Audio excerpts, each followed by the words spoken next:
we've been visiting, we could have went live, Jeff. I'm telling you. My Yankee partners, boy, I got to teach them everything. You do. That old Cajun, that. All right, let's see if it's showing on YouTube now. There it is. Yep, looks like it's coming. There we go. One watching. That's got to be me.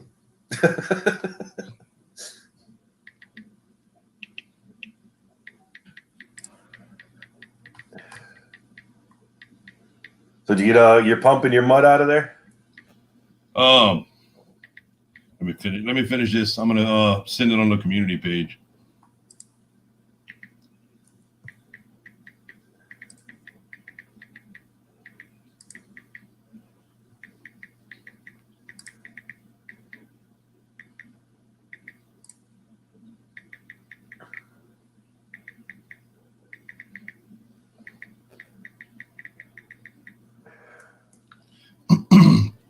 Kind of a bad time, probably a bad time to go live, anyways. Oh, we get to talk. That's fine. Right? They don't show up. They don't show up. That's them that's missing out on this amazing adventure. Exactly. I have all my lines cut for the field lines. Everything's cut. Nothing's glued yet. I did get all the water pumped out of the tank. Got the mud out of the tank. And a mistake I made last time, I went in there with my little brush and I scrubbed everything and I wiped it all down. Then I glued everything back together. Well, with me gluing it and climbing in and out to glue it and cut all the PVC pipe to be able to attach the pump to it, that's going to be staying in there. I had to get back in and scrub it and clean it. So this time I mopped it and did everything I could, made it clean enough to climb in. And I climbed in and I have one more piece to cut and glue, and then my pump will be installed. Then I'll be able to fill the tank up, turn the pump on, let it flush the lines real well. Then I'll glue everything, and I'll let the lines, after I drill in the top hats, I'll let the lines flow again to be able to it just popped up, the notification, so we might start getting a few people. Right. Yeah, so after I drill the top hats, I'm going to flush it again. Then I'm going to take all the water out, drain the water out, that water, and clean it real good and fill it up with solution. That's cool. I didn't think I was going to have to go get any more water from the property, but if I get this one going, I'm going to need more water from the property to mix another batch. And then, I don't know. I'm hoping to get my pumps in the back hooked up to where I can pump the fertilizer to the raised bed. They need to be hit again. I found my other pump that I can suck off the bottom of the tank and be able to use it to push the fertilizer to the big tank. So, got the first contestant, Jeff. Patricia Roberts. How are you? Oh, Dan's Kitchen Garden Allotments. How are you? Thanks for coming in. From England. What time is it in England? Isn't it bedtime? The other side of the pond. Yeah. Yeah, next weekend I actually have to go to I got to go up to the cottage. I got to put the new water line in next weekend. So, hey, Tin Can Gardener, how you doing? What's up, man?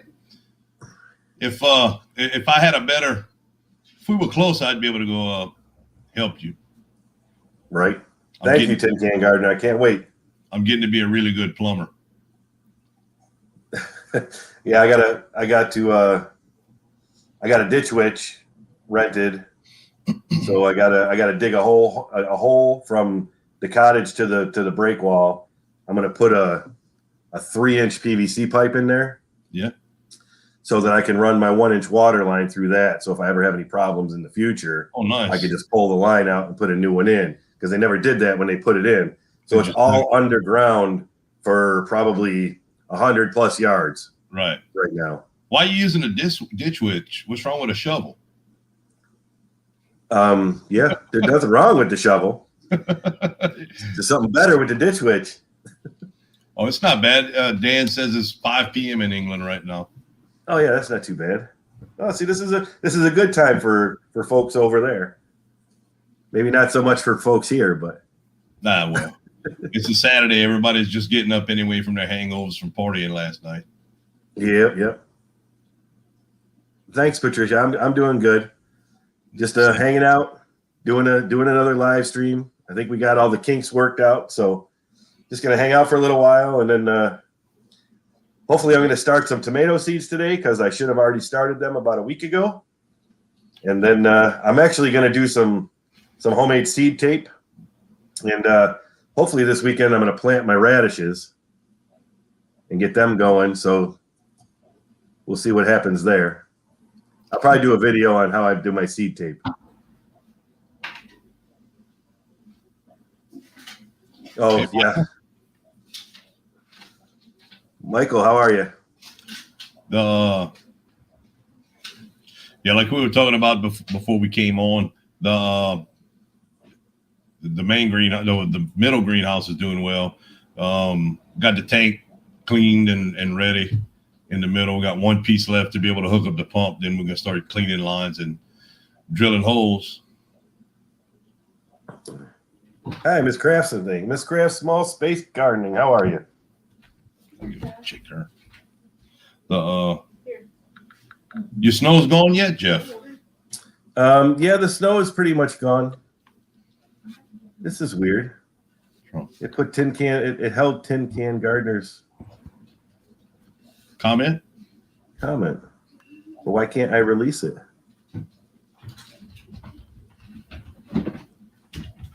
No, man, I haven't used General Hydroponics. There. I've got a couple of them that I've wrote down. Greenway Biotech, also Mr. Brad from Hidden Harvest Grow Light recommended me. I've just been going with the Master Blend. I've always used that. I've always had good success. I find it's relatively cheap, and it works out well for me. So that's what I've been going with. My stepdad uses it also, so it's a lot easier if we use the same thing. Which he uses whatever I have because he don't buy fertilizer. He comes pick up fertilizer. He's been growing in his greenhouse for 2 years. Excited about the warm weather. Yes, I'm excited about the warm weather on the horizon too. I just wish the horizon got a little closer quicker. It's here. It's here. Oh yeah, but I need it here too. Michael, how you do that? You basically do it as a drain to waste setup.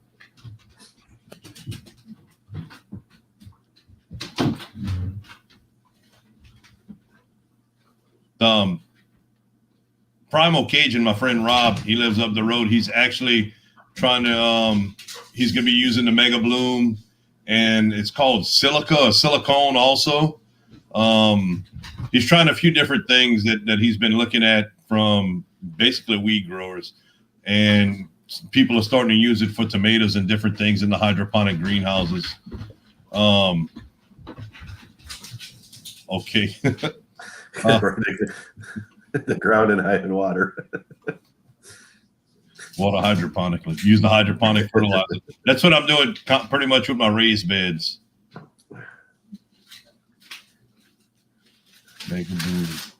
Rob's actually going to be. He uses the Master Blend formula. He's another one. So we try to use it all close together.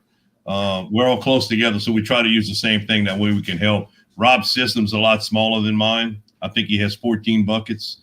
So he's trying to dial in using some of the other stuff, like I said, the silica or the silicone, whatever it's called, and the Mega Bloom and a couple other things I don't remember offhand. If he has issues with it and the plants don't grow, we just, he gets tomatoes from me. So he's kind of the guinea pig using it. He does all the research. He's retired. Hi, the best life. Hey, Jason, what's going on? Yeah, the salt does build up. Yep. Another thing we're going to be doing this year with the Dutch buckets, I've always had issues because we're able to grow so long over here.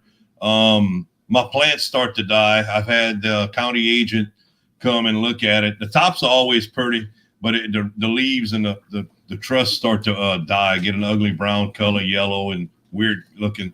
and the county agent came. He said it was tobacco mosaic virus. Then sent off a sample of it, and it never came back.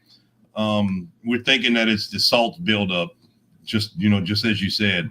So this year we're going to go anywhere from 4 to 5 weeks in between, and we're going to replace everything in the tank. When we replace everything in the tank, we're going to put a tank of fresh water and circulate that fresh water for a couple of hours to try to get out as much salts and stuff as we can.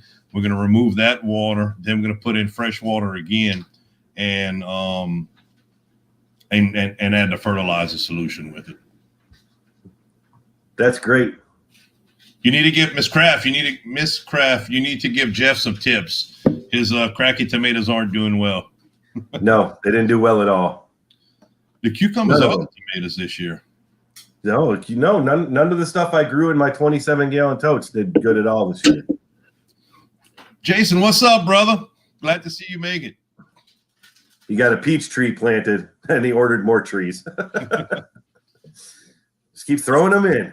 That's it. I almost got my pump in the second greenhouse. I'm hoping to have it running and rolling before Thursday. But yeah, that'll be good. I got my husband duties. I got to cut the grass and weed eat and put the poison out and all that stuff along with doing all that. So we're going to see how it works out. I'm not stressing out over it.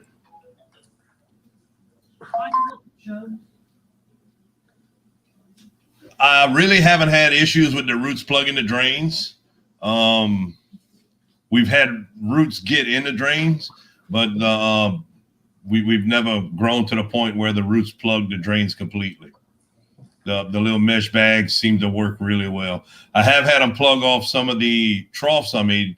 I built some troughs. It's in some videos from 3 or 4 years ago. We built some troughs and we kind of used screen and different things to make walls for the water to be able to go over. And we did get some drainage plugs, 2-inch drainage plugs that ended up plugging off. It worked well. It's so hard to clean.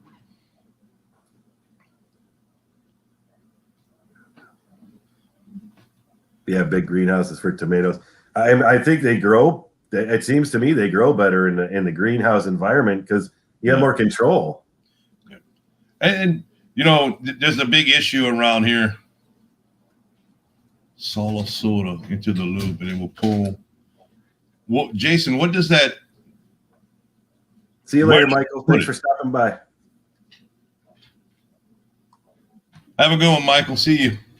Yeah, where does it put it? I understand there's many things that can pull the salt out of the loop, but what does it do when it does it? If you want to come up here and talk, Jeff could share you the link, and you can come up here and talk about it. That really seems like some cool ideas.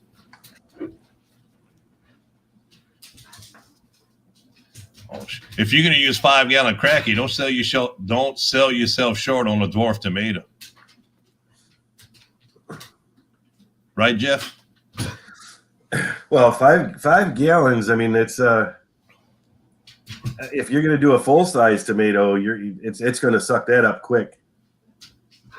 Yeah, but you should be able to. You could refill, right? But if it's outside and it gets warm, I got you. The less amount of water, it's going to get hot quick. Right. I got you. I've seen. Well, Mr. Steve from Steve's Grill Sprays had one in a trash can last year, and it did really well. Yeah, when you have a big amount of water like that, I think it's better, especially when you do it outside. I mean, I know Mike Van Duzy does a lot of greens outside, right? But when you're trying to do fruiting vegetables, that's going to suck up a lot of water. It's right. I think you need some kind of float valve or something to keep that level up there. Yeah. And then you have issues with your float valves getting caught in the roots and stuff. The roots after a while, right? Yeah. It stores the salt in the stems. That's pretty neat. Might have to get with Rob on that. Let him try that too. So I'm curious to see how the dwarf bush tomato does in 5 gallons. You're probably going to have to add water to it as you go, but I bet that would hold it for a little while, anyways. Y'all make me want to do hydro. Yes, you should, especially if you live in a place where you can't grow year round. I mean, mine didn't do great this year, but last year I grew a big beefsteak tomato in my basement. I mean, it was all the way up to the rafters. You don't just have to grow tomatoes in it. I mean, it does super well with leafy greens. If you're into any type of leafy greens, hydroponics is the way to go. If you don't have, again, there's the, I like to point out with hydro, it's chemical fertilizer that does it. Just like Miracle Grow and stuff like that. I was in a live stream the other day, and on Facebook, some people they didn't understand. They thought that Miracle Grow was a organic fertilizer. I said they might sell some that is. I'm not sure. But normal Miracle Grow is it's a chemical fertilizer. It's just a different name for it. Master Blend and stuff like that. That's all chemical fertilizers. So if you're looking to grow organic, it's not a hydroponics isn't really the way to go. The organic fertilizers don't work well in them, and they're super expensive. Take care, Dan. Thanks for stopping by. How you doing, Brad? What's going on? Brad.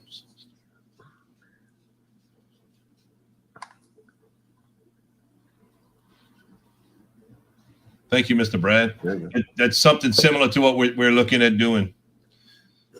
In my system, we're going to take all the fertilizer out. We're going to be using it for the raised beds. Daily, we're going to water with it, and then we're going to flush the system with fresh water for a couple of hours or so. I'm taking another picture of that, so if you see a flash, I'm trying to get the name for that.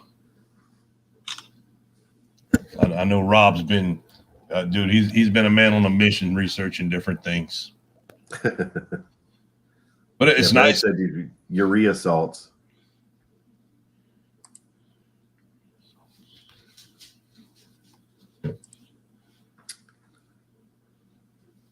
Yeah, I mean it gets fairly hot here in the summer. I mean, we can get in the 90s.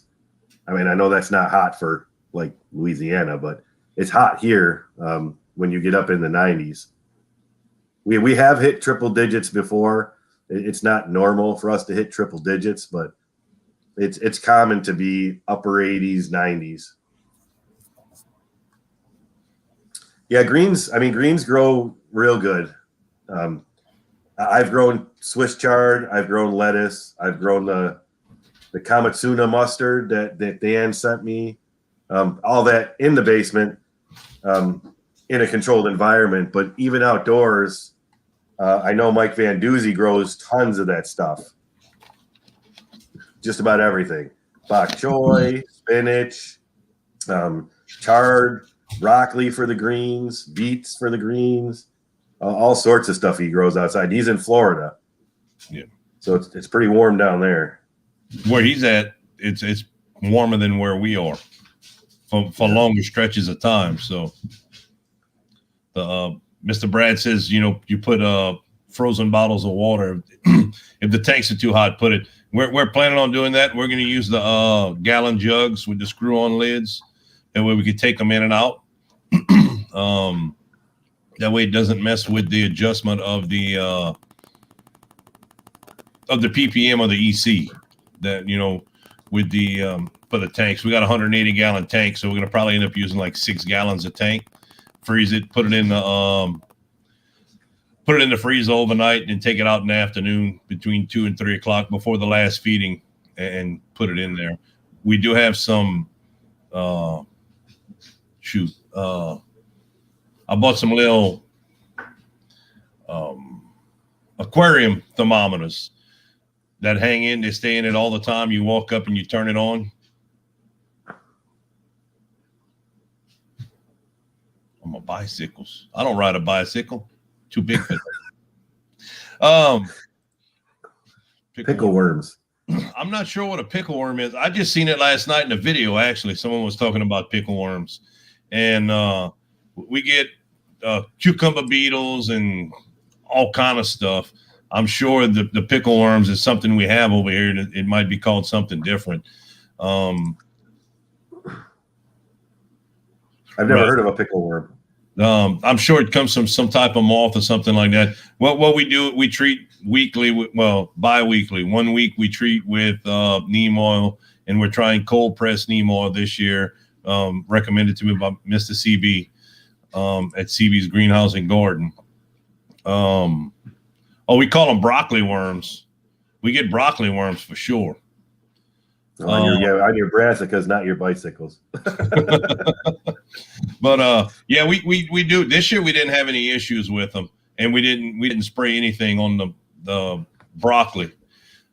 We get broccoli worms, cabbage worms, stuff like that. They're some ugly. They're a little bit different things. We do use BT. That's what I was going to say. We use the cold pressed neem oil 1 week, the BT the next week.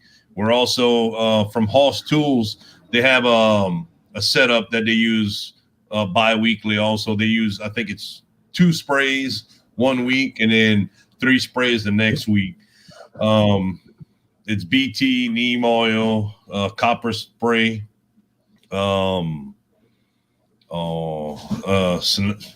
Synapside or something. I'd have to go back and look. I don't remember them all offhand. I have them purchased already, and that's we're going to be using that. We're going to try that same setup. Last year we only had to, by spraying the neem oil and the BT like we only had to spray the chemical poison 1 time last year. We sprayed it. It knocked everything back enough to where we were able to finish out the season, the last 8 weeks, 10 weeks of the season. It worked. It worked really well for us. Yeah, the only real pest that I had last year was I guess I don't know if it's called a squash bug. They're the stink bugs. Yep. I believe they're the same thing as a squash bug. But I had them on my tomatoes, and they didn't seem like they were doing any damage to the tomatoes. But I would find one here and there, so I would scoop them and get rid of them. But it didn't seem like they did any damage. The stink bugs is the larva for the stink bugs that mess with the tomatoes, if I'm remembering correctly. I know around here they hate when the stink bugs come out because it makes a mess. Hey, TT, how you doing? I'm actually going to get ready to send you something. Unfortunately, I'm not having good luck with the germination of those seeds either. I took like 6 out of each pack that I had from the ones I had frozen, and it doesn't look like any of them germinated. I did get 2 seeds to germinate out of another pack that I have started in the basement, but I currently have 1 ripe pepper of the Tangerine Dream. So I was just going to send it to you and have it to be a surprise, so I'm going to actually send you the whole pepper. Hopefully it has seeds in it. And I'm going to send you a whole apple crisp pepper plus some apple crisp pepper seeds. So that way you can actually taste the peppers too. They're nice. They're still nice and stiff, and they're real fresh. So I'm going to actually cut 2 of those off and send you the whole peppers. And then I'll actually put some apple crisp seeds in there as well. So hopefully I'll get those out this week.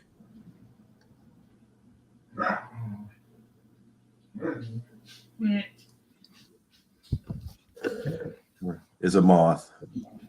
Neem will control it. We also call them tent moths. See, I haven't heard about half of these bugs. I don't want to. You live too far north. That's good. Jason's right. That's after he said it, I remember that's what it happens. The stink bugs, they damage the fruit before it ripens. It's like they bite it or they eat a little bit, and you can see it'll stay green where they bite it or they mess with it, and it doesn't ripen. It starts to rot. It's a mess. Yeah, I didn't notice a lot of them, but I know we have them because I get them in the house. Right. Just this morning, there was one walking on the ceiling in the bathroom. So I get rid of them. But yeah, last year was the first time I really seen them in the garden on the tomatoes. So I have to watch for them. So what do you do with those? I have diatomaceous earth. What's that? You burn the place down. No, you don't. Yeah, blight's no fun either.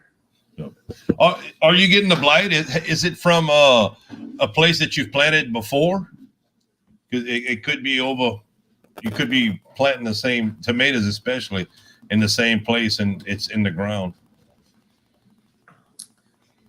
Yeah, I think that's what actually happened to my tomato, Brad. I think my dwarf tomato, I had all them fungus gnats in there, and I think it basically just killed it because it was not growing at all, the one in the soil. Is there something you can spray for fungus gnats? Well, I know Brad said you can cut slices of potato and put them on the soil, and the larvae like to go to the potato. You leave them there for like a day, then throw them away, and then put a new one on, and that gets the larva out of there. And then you put the yellow strips. You're welcome, TT. Thomas, welcome from Germany. Awesome. I'm actually German, but I can't speak German. I was born in the States, but my mother was born in Germany. I have cousins that were born in the States and grew up in Germany. They grew up on a military, U.S. military base over there. Epidemic here last year. Yeah, last year was the first year that I really saw them outside around the tomatoes, like I said. Jeff didn't Normally, even. He's busy. He didn't even see you. What happened? Miss Nosy. If you would have said it, I'd have heard you. Yeah, he's reading the comments and we're answering questions. I'm trying to keep up with the comments. They're getting a little. We're trying to be professional, and she's not letting it happen. Yeah, I like to try to not miss anything if I can. Right. Yeah, prune low branches. Yeah, I do that too all the time. It still seems like I got a little bit, but I haven't really been plagued with blight too much, which is good.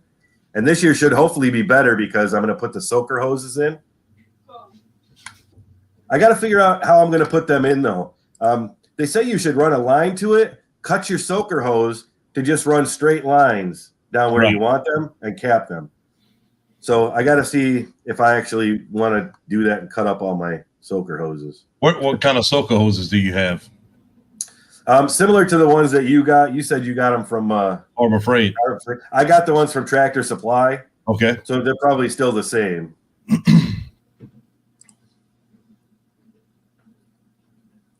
Well, yeah, it's probably wet and humid down there. Yep. So that's probably two real bad things. Yeah, I'm going to go grab my box here. I'm going to show you what I got this year. Jason, I'm not going to have either of those really this year if the plants take off in my raised beds like I hope. There's not going to be a whole bunch of airflow unless it's coming north to south, and there's not going to be much space, but it's going to be a trial.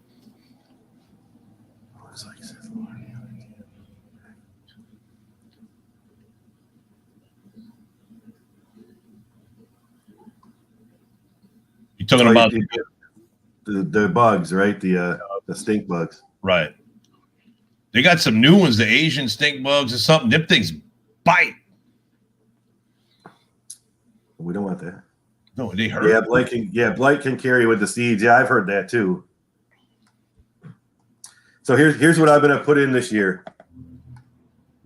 Show off. This is you're right. It's called the Beehive. It actually is Wi-Fi connected so that it actually talks to the internet. It knows if it rained, it won't water. It's supposed to be really smart. So hopefully it's really smart and it waters when it's supposed to and does a good job. Yep. Exactly, Mr. Brad. The fake ladybugs bite also.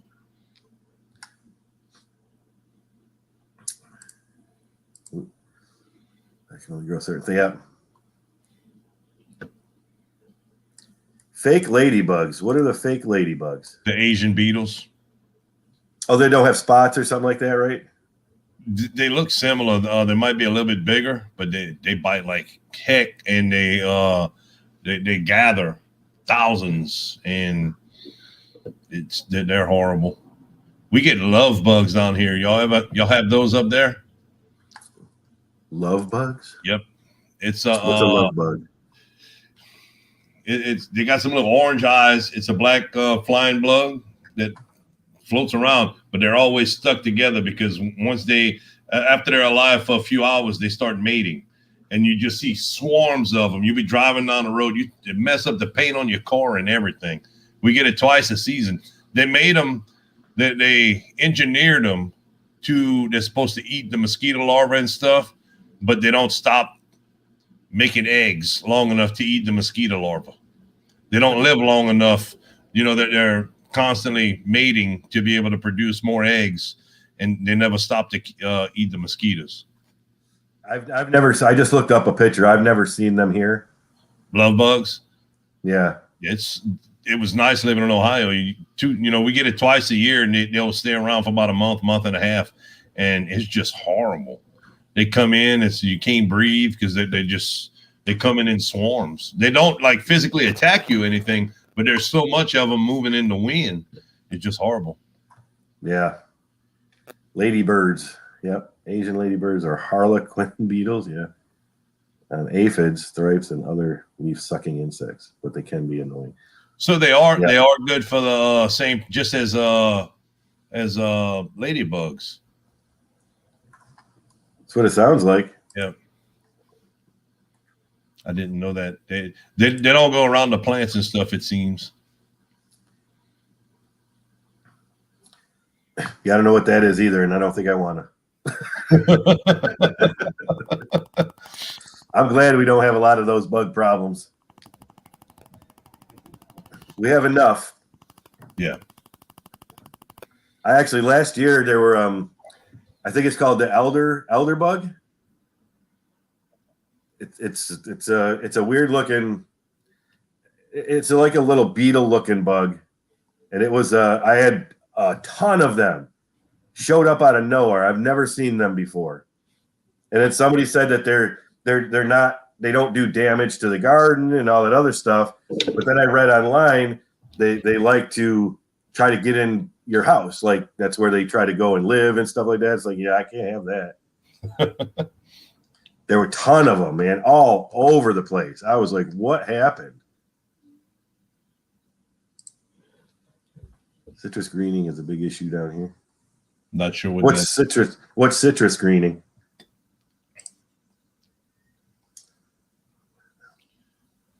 Of course. Share the link, Jeff. That way, if someone wants to come up, they got some good information, and it'd be a lot easier for them to tell us about it.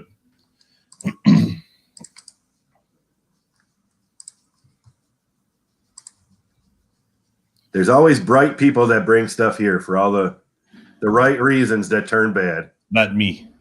I'm not bright at all. Well, I'm not bright enough to bring nothing anyway.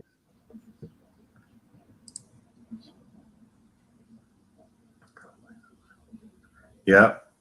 Definitely less up here, that's for sure. They can't survive the winter. Tennessee is not as bad either. There's like Tennessee is like right in the middle spot where the bugs, one year they'll be super bad, then the next year they won't be, any at all, depending on the winter time. From the the friends I've met, that's what they say.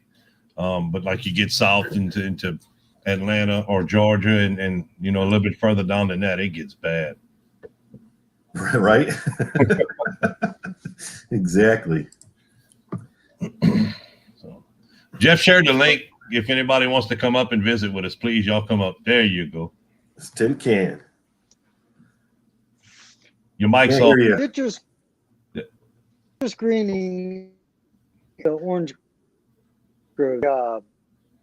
viral, like it starts sucking. It brings up all this. Everybody sit and they're playing. It's not working, man. So your microphone is dropping out real bad. Yeah, let's try this.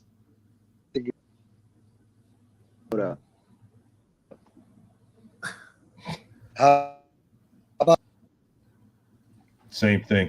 Yeah, same thing. Stupid tech. No. Heard stupid. I heard stupid and technology in there. Can you hear me now? I heard, can you hear me now? And then it clicked like it stopped. Okay. Now it's.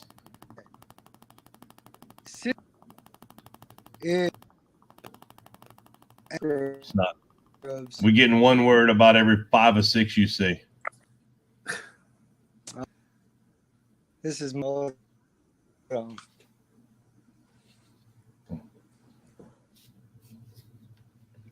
Thanks for stopping by, Jason.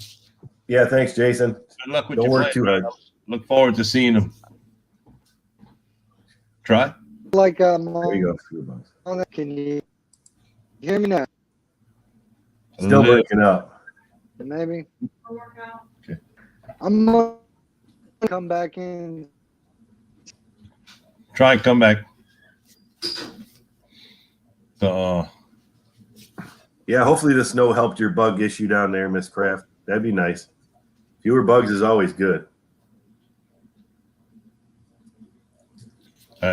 They say it's mosquitoes don't like the snow and everything. We got snow 2 out of the last 4 years. Now, granted, it's a lot of snow for Louisiana, but not much. But we have had an Arctic front and some severe cold, way more than normal. How about now? Can hear you now. That sounded better. Okay. Now, the citrus psyllic is a bug, and what it does is whenever it rasps the leaf, it actually puts a virus in the plant, Okay. and it tears up the citrus fields. That's why everybody down here is planting hemp now, because that's Really? where the money is. There's not Or- much money in citrus over here. The citrus plants we have and stuff. Everybody's like, "Oh, I'm planting out 8 orange trees." Why? You don't need no more than 2, and that's going to be way more than you need for 12 families. Right. It's. Go ahead. I'm sorry. I was Oh. going to say, whenever you're planting citrus too in your yard, you can't plant it next to each other. It's like any other plant. If you monocrop and Right. you get one disease, it's going to wipe everything out. Right. Exactly. But I mean, just like y'all in Florida where we're at, there's not much issues, with the cold. Most of the time, the citrus can handle the cold that we have. But people just plant, and then they all stuck with it. It's used to you'd sell a 10 or 12, or you'd sell 5 or 6 for $1. This year it was like a crawfish bag for $5 of citrus. It was 60 or 100 Right. oranges Well, for $5. You guys, do y'all have acerola cherry trees up there in Louisiana? No, I've never found any cherry tree that Those are good. Really. Acerola cherry. It's also known as there's another name for it, but it's really good. Very high in vitamin C. They don't need many chill hours like most cherries. Nope. I grow it out here in South You grow Florida. it. Yeah. It's a tropical cherry tree. It's got like 3 pits in it. Wow. I've never heard of it. Pretty good. It's really good. You can't grow it up north. It's one of those things. Right. Yeah. It's like, I've been tempted to go grab a trailer full of coconuts for Shed Wars, but that wouldn't be right. I think somebody get mad. We picked up 2 blueberry bushes yesterday, or blueberry trees. They're labeled trees. We picked up 2 of them from Lowe's yesterday, and they're supposed to be an ever-bearing blueberry. But after you read the tag in depth a little bit more, you get 2. You get a fall and a spring crop off the blueberries. It's some new variety that they're starting to push, and so we picked them up to try. They work well actually in buckets or in pots. That way you can move them around and do what you need to. They don't like to have wet feet at all. So it's Are those highly acidic?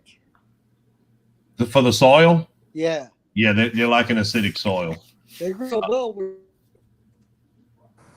Up there in New York, whenever I was stationed at Fort Drum, you Right. could go out and just pick blueberries all day long. In Ohio, where I was at, that was a big thing. Also, they had a huge blueberry farm in that area. Yeah, that's where I'm from. So, Ohio. yep. My wife's Blueberries grow good up here. They do. They sure grow good. That's why I want to get some eventually. Mm-hmm. Yeah, because y'all got them bogs up there. Well, where bogs? Where?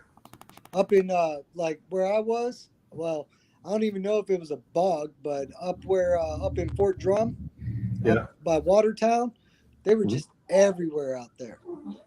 But you had to be careful where you went on post because you might be up there near some live munitions. Kick that, and that'd be the last thing you ever do. Hey, Miss Courtney, how you doing? Wide family. Yeah, we actually are. We have a place up north, and it's about 45 minutes from Watertown. A little bit farther to Fort Drum, but Yeah, now that's cold. That place, we actually had soldiers there from Alaska that would do their cold weather training. oh yeah, Oh yeah, it got real cold up there. Go over Trust there. me, you get one of those first sergeants that are like, "Oh, get in your shirt and summer PTs." You're looking outside like, "Dude, it's raining ice." Are you Raining. serious? yeah. Yeah, my wife's from Zanesville, Ohio. Ah, yes, yes, was- been there. I was working in Steubenville, Ohio, whenever I went up there, but the oil field kind of blew up over there. I went for a 6 to 8 week job and stayed 3 years. Brought her back with me. Yep. It's the town where I'm from, it's just dead. Everybody's doing heroin up there. It's horrible. That's everywhere in Ohio, man. It's horrible. It's coming from Detroit. I mean, it is what it is, Yeah. I mean, I remember whenever in Leavittsburg, little town where I'm from, it's like a little spit spot on the map. It was actually a decent little hometown. Then they put a max security prison literally right behind my house. Yeah, there's a lot of prisons. Yeah, and everything went to crap from there. Yeah. I live. You're in Ohio, Wide Family Farm? Yep, she is in Ohio. I'm not sure what port though. I don't remember. Oh my God! No, quit it. Sound like my dogs. Oh, it's worse than my kids. The kids fight, the dogs fight, the cat agitates them all. It's like, oh, I go sit in the greenhouse and then just enjoy the quiet. Yeah. Excellent. Nice. Oh yeah. Nice. Yeah, I gotta do container blueberries, I think. Well, I'd like to actually plant them in the ground so they come up every year once we actually get to where we're gonna move. Well, I got called out by old Muddy Boots the other day to grow something in a tin can. I'm like, dude, I'm already ahead of you. I got a pineapple in a tin can. Like, what do you want? It was yesterday. In the ground yet. It What's was that? yesterday Yeah. Yeah. on Miss Jan's live. Yeah, it makes it fun just to do something. Yeah, I got him Yeah. though. He don't know. I'm a hick, so there's a big difference, man. We get I'm a on it. I'm a redneck hillbilly Cajun me. Well, you want to see something funny? See that right there? Hold on. You see that blue thing right there? Right. That's a giant jellyfish. You can guess who that's for. It's coming. It's coming. He just don't even know. While you're on here, there, Mr. Robert Homestead Aquarius did a new video this morning. Yep. Be some changes in the tags and stuff for Shed Wars. So make sure y'all watch the video and if you're interested in staying around, you're gonna have to follow it or you're gonna get disqualified. Well, and that's the thing too. I watched it. I had to go back and fix a bunch of stuff, and it's like, all right, let me fix this, let me fix that, and it is what it is. I'm just trying to make people laugh and get through my day because the only reason I garden is because I have post-traumatic stress, Right. and it really Yep. calms me down. Correct. So if you take the fun out of it, I don't want to do it no more. No. Well, I sent him an email because of the video I had released. I didn't want to label it Shed Wars, a hashtag it Shed Wars, the video from yesterday, Mhm. because there was no growing tip in it. There was nothing about growing. It was just a funny video. So I just titled it Shed Wars Smackdown. So the second comment, I think it was, somebody said, well, you didn't hashtag it, or I didn't want to. And I made the comment. So I pointed that out to Mr. Robin in the email I sent him. I'm not trying to do it to make, so to get subscribers or watch time. Right. Jeff can tell you, I have one video that I get like 100 to 140 views a day on it, and it's basically keeping me in the monetization with that and a couple other videos I put. But YouTube's. I'm never gonna be nothing big on YouTube. I just enjoy doing it. I like meeting new people. You know, I met Jeff. I've met you. You know, a lot of people. That's fun. Is great to talk with. You know, there's nobody here that's my age or even close to me that enjoys growing as much as I do. Nobody wants to talk about it for sure. Right. So, and that's, you know, the camaraderie between the two teams is fun. You know, the picking back and forth and the laughing and stuff. It really makes it enjoyable. Keeps you focused on having a nice place to be able to show, but also grow. So, Yeah. But I didn't want to. I didn't want to label it Shed Wars or hashtag it Shed Wars. I didn't even put it in my Shed Wars playlist because I didn't want to, you know, do something wrong with it. You know? Right. Right. It's stressful. It really is, because you're like, did I do this? I gotta go back, check this and that. And if you really get into making videos like the one I made about woodcutter that time, where I grew the beard and right, that whenever you get into doing that kind of editing, it ain't easy for me, anyways. I'm like, oh, dude, and my wife's like, you know, we gotta do this right. I'm like, okay, and I have fun with it, but there's a point whenever I'm like, okay, this is getting to be too much. And honestly, I hope they get all the fame they want. You know, but like I tell everybody, the minute somebody starts talking about TV shows, I'm good. Yeah. I just, you know, it's not in for that. I like I said, I like being able to meet new people. It brought a whole bunch of people together that I'd have never been able to find before. But it also brought it at such a high rate so fast that it's hard to be able to keep up with everybody, remember everybody's name. You know, I honestly, I don't. I know you've told me your name twice, and I can't remember it offhand. I got a list most of the time on the side, but we threw that month's gone. It's trying to keep up with everybody's physical name, you know, and I like being able to know people by their name, you know, and you know, to be able to talk with them because it makes it more personal. And that's I like that part of YouTube. It's basically what I use instead of Facebook. Me too. I hate Facebook. I'm not on Facebook, no way, shape, or form. That's drama book to me. Well, I can't remember names, and that's the terrible part for me. I can never remember names. It's like, oh, I know that person, but if I haven't interacted with you in a lot for a period of time, I just can't. I can't remember the names. And then I mean, even with the YouTube stuff, I mean, I'm running out of time to watch stuff. Yeah. I mean, there's so many channels that I want to see. I haven't even subscribed to all of our team yet. Yeah, me neither. I went through the other morning and I subscribed to everybody on Woodcutter. And now, do you have I didn't mean to cut you off. Do you have the where you do the playlist? The Shed Wars playlist? I have a Shed Wars playlist on my channel, but I only have like 2 videos on it. Because I want to make the introduction or the video into Shed Wars and a weigh-in video. Right. So that's all I have so far on my channel with it. Yeah. Like I said, the video I did yesterday, I didn't even put that in as a Shed Wars video. And I didn't want to tag it. And it could have gotten a lot more views, but I didn't want to step on any toes with the hashtag or being able to find it. If you go and search Shed Wars 21 or the hashtag or with the colon, you don't find my video in it because it's not a growing video. You know, it's just between friends, and you know, somebody else catches it and enjoys it. I'm happy with it. Yeah, I tell everybody, if I got my shoes on over my socks, it's a good day. If I can wear my Crocs all day, it's a good day, whether I got my socks on or not. Most of the time, my wife laughs at me. She's like, "Take your socks off if you got your Crocs." I'm like, no.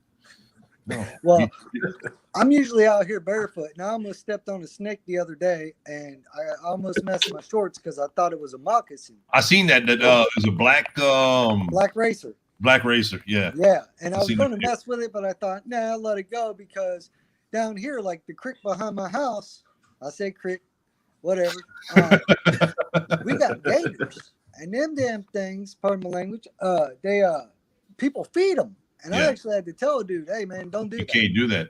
Like, because now, if that thing gets used to that, and it sees somebody sitting there, you know, because we got little kids who play up and down these creeks all over. Yep. And I'm like, well, somebody's going to have to put that gator out of its misery now because you're trying to domesticate it. You can't do that. No, and once it starts coming up on land and gets comfortable enough to be up on land, you really need to call the wildlife people Yep. because it's only a matter of time before it starts taking dogs if it hasn't already, and then it's gonna No start. climb a fence. Yeah. They Oh love yeah. climb I'm a fences. fence. Yes. Oh yeah. Okay. We have them. We have them in the backyard. Normally they stay about we're in the bayou by the house. We'll get some that's 12 to 24 inches, and they're not big enough to be able to climb up. But we have had an issue with one that was probably about 11 and a half feet that came up into the bayou that got pushed up for one of the storms, and we had to dispatch it. You know? Yeah, whenever I was a kid, we were down there up by Lake Okeechobee.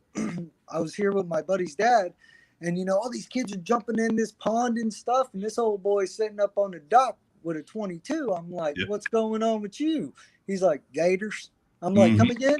He's like, gators, look Yeah. over there. I'm Yeah. like, I don't want to swim now. I'm good. These kids are having a good old time. I'm like, nah, I'm too Yeah. northern for that. It's like that over here. We call it we go to the bay. It's the Vermilion Bay. We go there and there's some land. It's part of its land. We have to drive there by boat, but they have the camps and everything set up, and you'll be swimming and everything. But you always have somebody when the kid's in the water that's out there with a rifle, watching for Mhm. gators.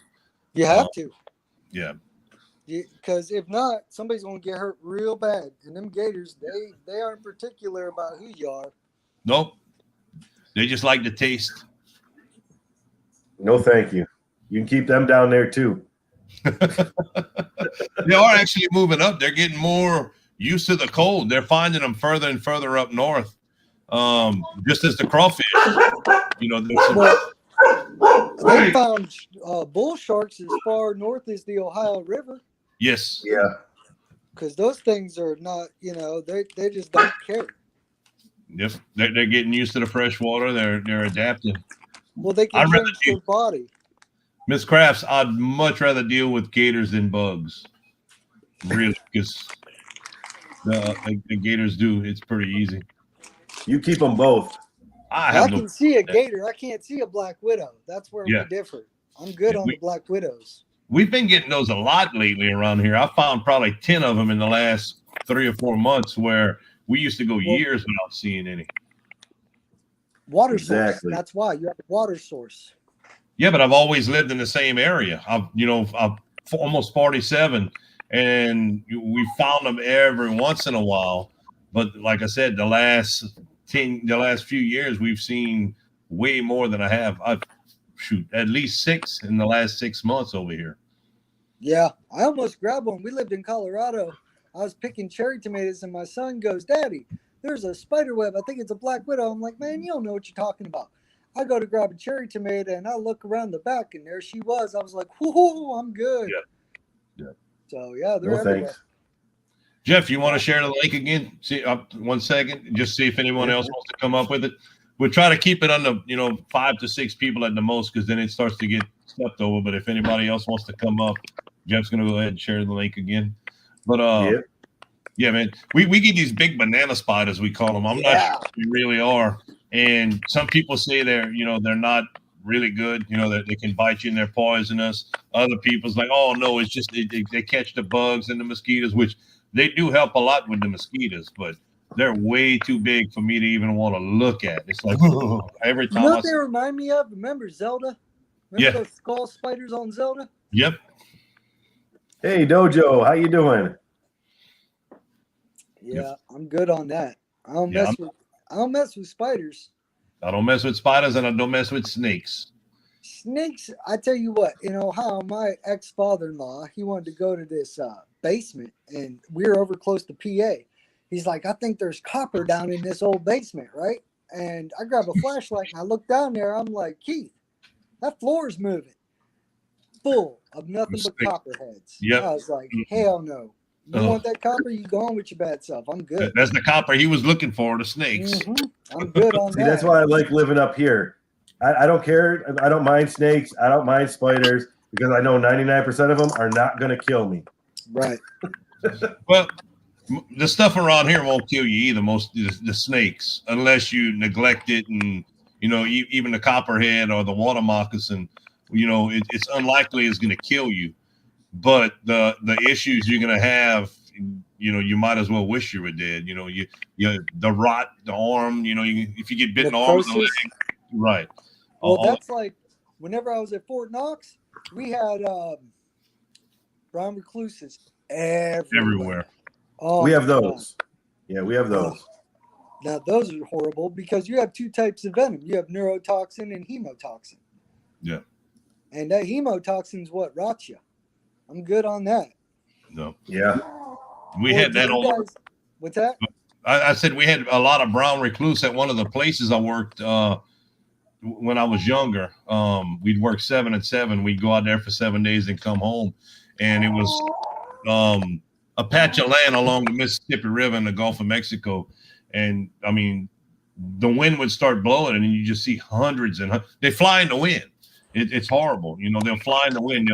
They'll let out a stream of their web, and then they just let go and they fly in the wind until they get where they want to go. And it'd be I'm gonna let my dog out. I'll be right back. all right. So, are you getting ready to plant anything new? Actually, You pretty much planted for your spring. I've been planting everything. I just took a bunch of seeds and I'm planting everything. I got tomatillos, I got peppers, maters, you name it, I probably got it. Oh, the dogs are going crazy. Don't mind me. I'm looking for some chocolate for my daughter to make some whatever she's making out here. She's turned into Betty Crocker on me, which I don't mind. But No. but my We'll be- teeth are all jacked up, so I can only eat so much of it. We'll be doing some coloring some eggs for the little dude later. Oh, that's always fun. Yeah. It's the aftermath of boiled eggs that I don't like. I don't eat my them. daughter eat them. I'm like, no, please, God, no. Well, we normally do a dozen eggs, and then for the Easter egg hunt, we put out the plastic eggs. But we went look yesterday for plastic eggs, and all the stores are sold out around here. Oh wow. They did an Easter egg thing here where a helicopter dropped a bunch of eggs. Really, that sounds cool. That's right, Yeah. Mr. Brad. My cowboy boots and my wallet, my belt, everything. That's 100% crocodile or alligator. The alligator is really good. My mother-in-law is always begging us to send her some up to Ohio. It's hard to get around here. You have to have tags. I mean, it's severely illegal to harvest them out of season or without a tag. Even if they come on land, at the house and I take one, if I have to put it down, I need to call somebody. I'm not allowed to take it and clean it. We are allowed to dispatch them if there's imminent threat to our animals or children, but we still can't clean them and eat them. But yeah, the taste of alligator is really good. Hey y'all, I'm gonna Yeah, never step had on off here. I'll keep watching, but I got some stuff I gotta take care of. So All right, brother. I'll catch Thanks up for with y'all coming in a on. little bit. Thanks. Yeah, yeah. Thanks for coming up. Yep. Later. See it. Yeah, I've never had gator. It's really good. We also catch. They're getting less and less because it takes so long to grow. But alligator garfish, a garfish already looks like an alligator with no legs, kind of. But there's an alligator gar. It'll get 7-8 feet long. They've caught one that's as long as 12 foot long. But that makes it amazing. You make a blackened gravy with it. I don't know how to do that, but it's supposed to be a Cajun thing. I think some chef invented it and called it Cajun. But you make a rice and gravy with it basically, and it's just amazing. It seems to double the part. We have gar up here too. We have regular gar and we have alligator gar. Yep. They always travel in a pack. There's always two of them together. Oh, really? Yeah, and we see them. You can't catch them. They're too smart. They won't bite nothing that you throw out there. That's not true. Up here we tried everything. They won't bite. I foul hooked one, and I never got it all the way up to the boat. Yeah. But now you put something right in front of their face, they don't want it anymore. No, they won't. You have to leave it. It has to sit there. You have to, like, if you're gonna put a treble hook on a leader and a cork, and you cast it out and you leave it. You're not gonna catch it often. you're not going to catch them while you're fishing. You have to Leave it sit. we set lines out for a couple of days like we'd be doing for catfish or something to catch them. It's not that they're that smart. You just have to be smarter than them. Well, I guess I'm not, because I guess I'm not. we have not caught it, but we don't fish. I mean, if I throw a line out there, it's on the bottom. Right. To leave it out there for a while, I just throw it on the bottom, and they don't go on the bottom. Yeah. My stepdad, well, Pop's dad, I used to go rake his yard and everything for him to take me fishing. That was my thing during the summertime. I'd go do work around his. I'd do about 7 days of work to go fishing one time, and he had a Come little. up here. Was that? Come up here. We can set you up. Come up here. We'll let you do 7 days. We'll let you do 6 days of work, and I'll take you fishing 2 days. I don't think you can afford to feed me. Well, you eat what you catch. You eat what you catch up. Hey, Lion Crest, how you doing? What's up, Farmer Q? How's it going, brother? But we had a little boat. He called it the bathtub, and he'd tell me all the time, as soon as you man enough to take the boat out the back of the truck, put it in the water, and put the motor on yourself, we can go fishing. So I was about 12 years old, and I was big enough I could take. It was a little 6.5 foot fiberglass boat. I drag it out the back of the truck, put it in there, putting the motor on the back, and we go fishing. When we were catching they're about 1.5 foot, 2 foot garfish one day, and he's like, "You don't want to catch him." He said, "Catch him, but release him. Don't keep him." And I said, "Oh no, I want to keep all this." He's like, "Well, you're gonna clean it all." I said, "Oh yeah, dude." After I cleaned that second one, I was like, I'm not very interested in cleaning this no more. He's like, "Well, you got 34 more to go." I had caught 36 of them that I kept. And he made me clean every one of them. And that's the last time I actually kept a garfish. Yeah. Are they bony? They bony, and you have to take the let's see what's the fin that's on the top. You have to take, depending on how big they are, we take a cane knife and we'll cut it all the way across the top to the back of the tail, and then you fillet down around like that to clean them, because you can't just start like a regular fish where the scales are. They're so tough. So you want to cut the top off, and then you want to fillet around the sides while you're doing it. And I mean, it makes some great food, but yeah, there's a lot of bones and they're super hard to clean. They make some great balls. We call them boulettes. You make garfish boulettes. You use the garfish meat. You grind it up in a grinder with potatoes and different seasonings and stuff, and you roll it in flour and make some kind of like a hush puppy with it. Oh man. Oh yeah, we catch and release pretty much everything. Yeah. I mean, we may keep a perch here or there. We're looking to try to keep at least one walleye this year if we catch them. Right. But they're hard to catch because they're only in the bay when it's cold. Right. Once it starts to warm up a little bit, they head out to the lake, and we don't really fish the lake. I got on Jandera's live the other night. They're from Australia, part of the Southern Hemisphere's team, and we were talking. She does aquaponics. She has a really cool setup. It's amazing, but they use perch on theirs instead of tilapia, and the kids want to set up an aquaponics setup to be able to do so.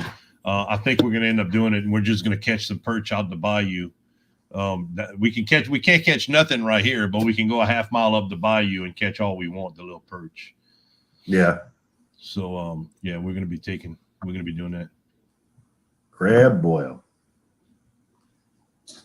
Nice. Choo, some blue tip crabs or some king crabs? Give me 1 second. Yeah. I'm gonna let the dogs in.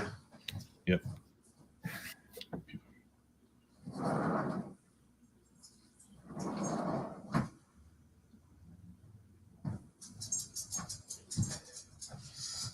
The dogs always want to go outside.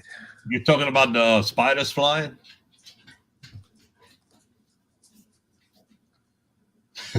Exactly.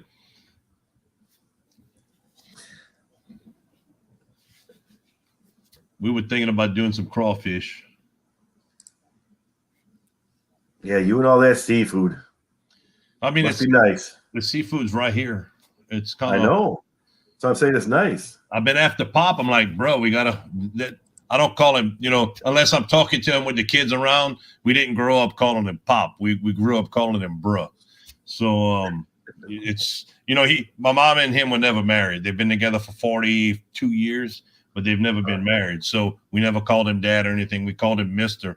for the longest time. And then we you know, by 11, 12, we started calling him bruh, and it kind of stuck. So that's our, you know, heartfelt name for him, bruh. So I'm like, bruh, when you gonna start working on that boat? We need to go trolling this year. He's like, man, you know that every time you come trawling with me, the boat breaks, boy.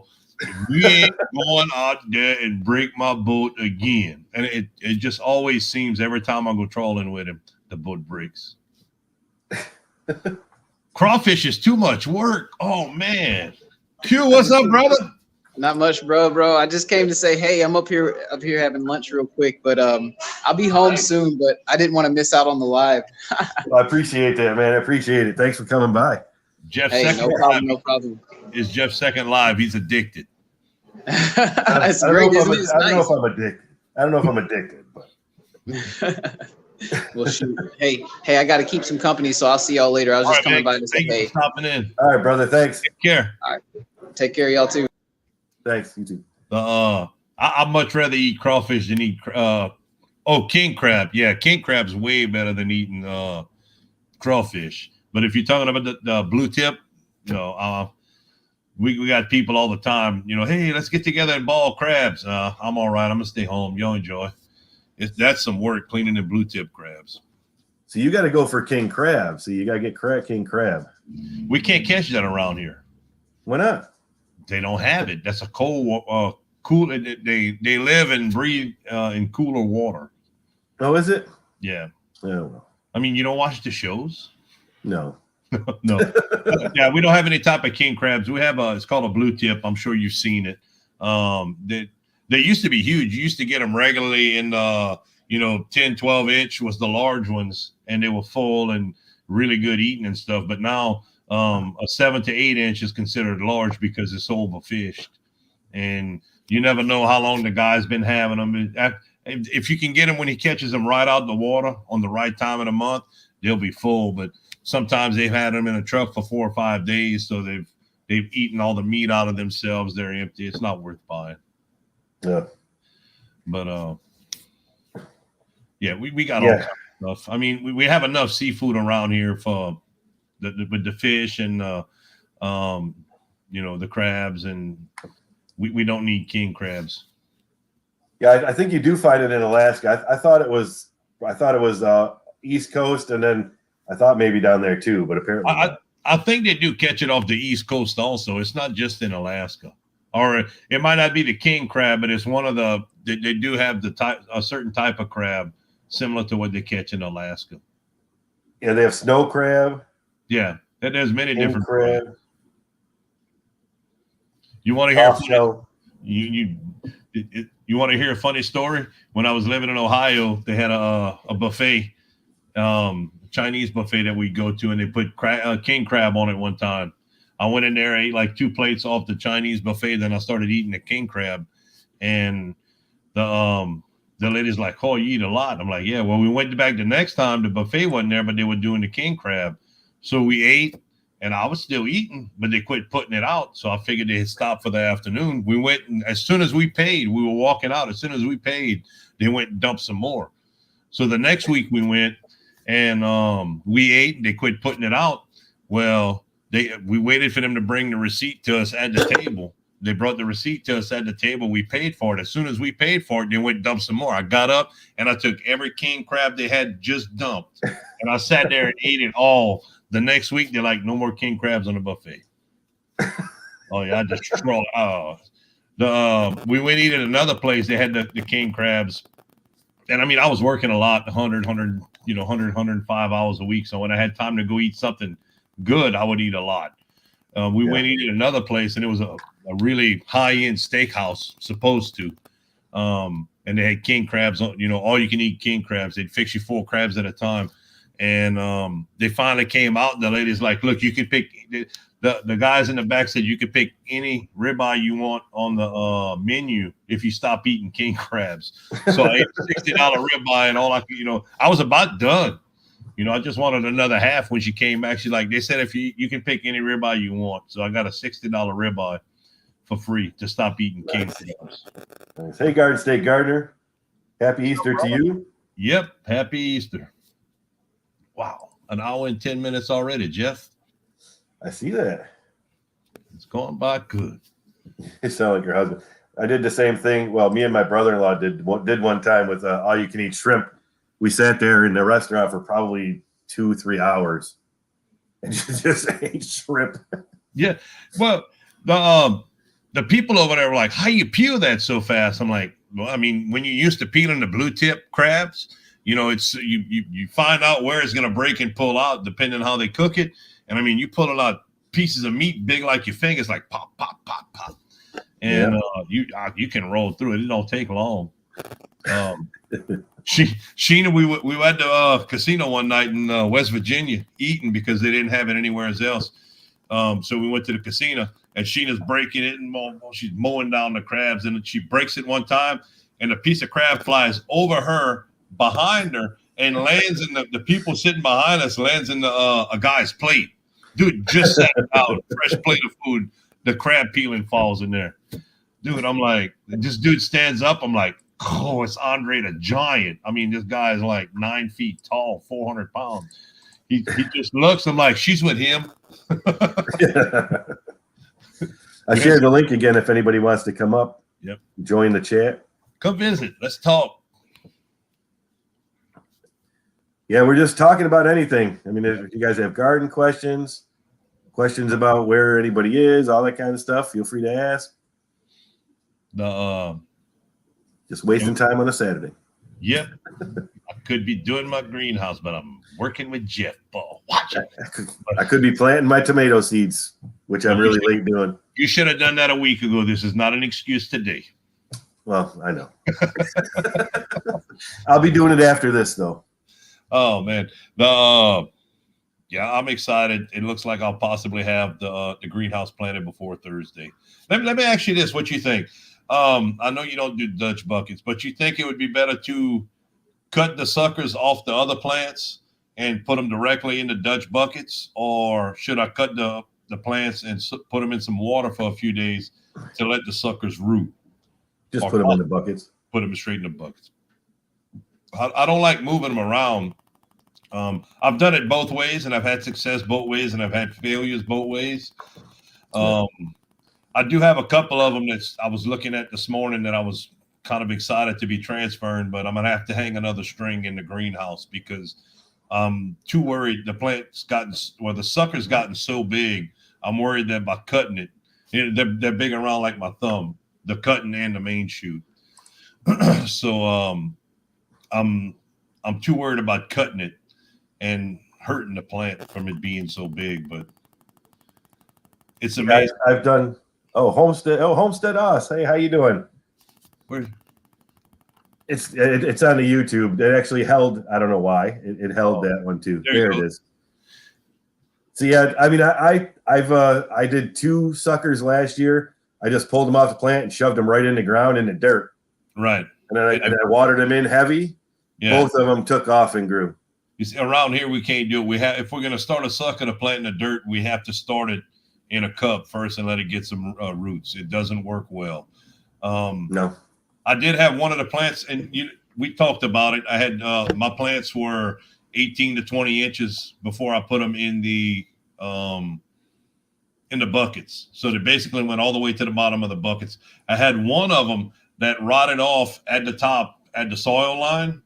Yeah. So next year I'm not going to plant as early because it's hard to be able to keep up with them and everything. But it doesn't seem to have I'm still not finished, looking at it, but it doesn't look like it's going to make that big of a difference with all the work it is to keep them growing and, keep them fed in the house and all that. Right. But that one broke right there. And where it broke, it was actually looking like there was some roots coming out. When I took it, I was going to throw it away and put another plant. So I just stuck it back in the perlite, and the leaves that were originally on it they're wilted and everything. I'll be trimming them off today, but it's already put out new stuff on the top. It's amazing. Yeah, tomatoes are so resilient. That's right. It's amazing how well they do. Yeah. And I've seen the cracky. I've tried it with lettuce. Not to the scale that you have. We will be next year. Like I told you, I'm collecting gallon jugs from work, water jugs, to be able to, have 40, 50, or 100 jugs in the greenhouse to grow lettuce next year. That way I don't have to physically move or change anything out. If we don't have tomatoes and stuff in the greenhouse, I'll just be able to fill it up with fertilizer solution, plop the little Oasis cube in it, and let it grow until it's time to pick. Kind of like what it's supposed to be, set it and forget it. So you're going to do the cracky on all that? Yeah, and it's going to be cracky in gallon water jugs. So I was going to say, what you could do the ebb and flow too. If you got yourself a narrow long, something like a foot wide, the whole length of the greenhouse, just put one of those like pond liners in there and have it fill and drain. Do a fill to drain. Well, and just put foam on it, holes in the foam, and let the foam float on top. I still have a couple of my old troughs that I had built for the other greenhouse, and I'm actually thinking about putting them in. But I want to see how it does with the tomatoes more than with lettuce. Hello, fellows. Hey, Miss Miss Kraft, how you Kraft. doing? I'm doing well. I was waiting for the weather to warm up so I can sit outside and chat with y'all. You look like you have some beautiful weather over there. Yeah, we got hit with a frost last night, but I think the worst is behind us because it's actually beautiful right now. That's nice. It's beautiful outside. It looks. You could be sitting in my backyard right now, and it looks the same. It's amazing. The weather's so nice. I know that the frost and the cold we had the last few days was bad, but it makes the days so nice. It outside. does. It really does. Like I said, I think they're broadcasting the 80s next week. So this is the week of my spring. Yeah, exactly. Same here. We had spring last week, then we had winter again. Now it's gonna be summer next week for us. Uh-huh. It'll be in the mid 80s. We're not getting anywhere near 80s anytime soon. That's for sure. Yeah, because I think you said it too. We're like in that sweet spot. We get like all of the seasons, but very short, except for summer. Summer will live on forever. But so and you never know. Yeah, we got hit with about 5 inches of snow, which is something we've never had, Wow. but it was gone in 3 days. Wow. Yeah. It's we wouldn't know how to operate over here. We had a half inch of snow on the ground, nothing on the roads, just on the ground, and the people didn't know how to react. It was they don't know how to react here either. I'm originally from New York, so this was like snow I could laugh at. You used of it, yeah. Yeah, except that we know what to do with the snow. We know how to get rid of it, shovel it, and keep on with our lives. Here, It's set up, yeah. Yeah, everything stops. The infrastructure set up. That's same over here. It's 30 degrees. If it's gonna be below 32 degrees, they even shut down the schools now. They don't the buses, anything like that. It's like it's way too much. Yeah, I mean, go get your bread and eggs and milk. You're going to be inside for a couple of days. Exactly. Yeah. Yep. I wish I could sit outside. It looks beautiful outside here right now, but it's still only 45 and breezy, so it's a little chilly. Yeah, that's chilly. That's still. But I am still going to go and plant my radishes, I think, today. Yeah. You should be good. Yeah, that's what I should do. I need to plant something outside. I'm itching. Everything's inside. I'm ready to put something in the dirt. How much longer before you're able to start planting in the dirt, Miss Kraft?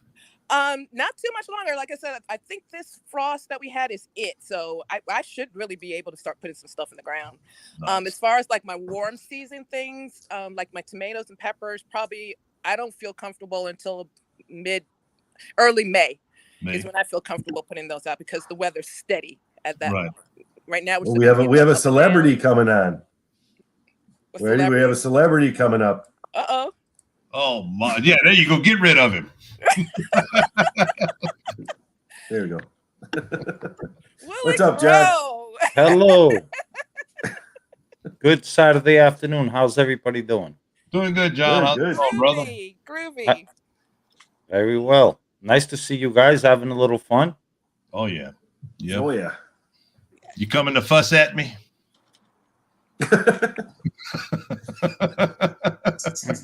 I'm gonna plead the fifth on that one. But yes, I did see your video. I watched the whole thing. Yes, I did. I wanted to. It was fun, man. I enjoyed making it. I had to make it twice because the computer crashed. 2 clips out, but See, yes, I didn't leave a comment, but I watched the whole thing. okay. You don't have any issues with that, huh? Or was it too mean? That's for future references. For future reference. You might hear my personal opinion on that video in the future. Okay. Is that fair enough? That's fair enough. Okay. Fair enough. Okay. you guys are a trip. He's the troublemaker, not me. I am a troublemaker. I will say that. I am a troublemaker. I try to do it right and fairly. I didn't just pick on John. That's right. Spread the trouble around. I like That's that. it. Yeah. I poked a bunch of people in the little video. It was fun. It was really fun to be able to do something like that. Oh, was it? That's what it's about. Okay. What we're gonna find out in real soon if it was that much fun.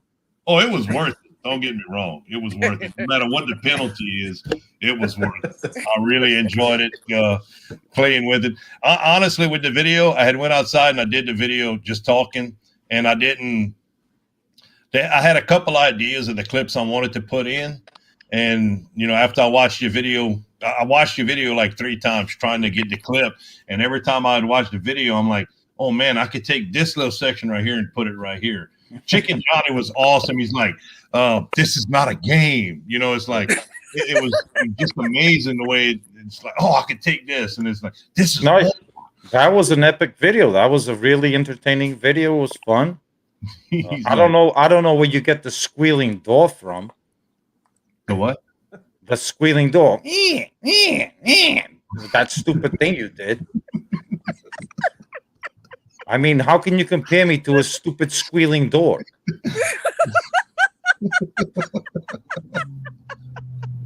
Is there something funny, Miss Kraft? Oh, Yes. you know what? You remind me so much of home. You're from New York, right? No, I'm from Massachusetts. Massachusetts, up somewhere up north. I can tell. Yes, I'm a home. I promise you.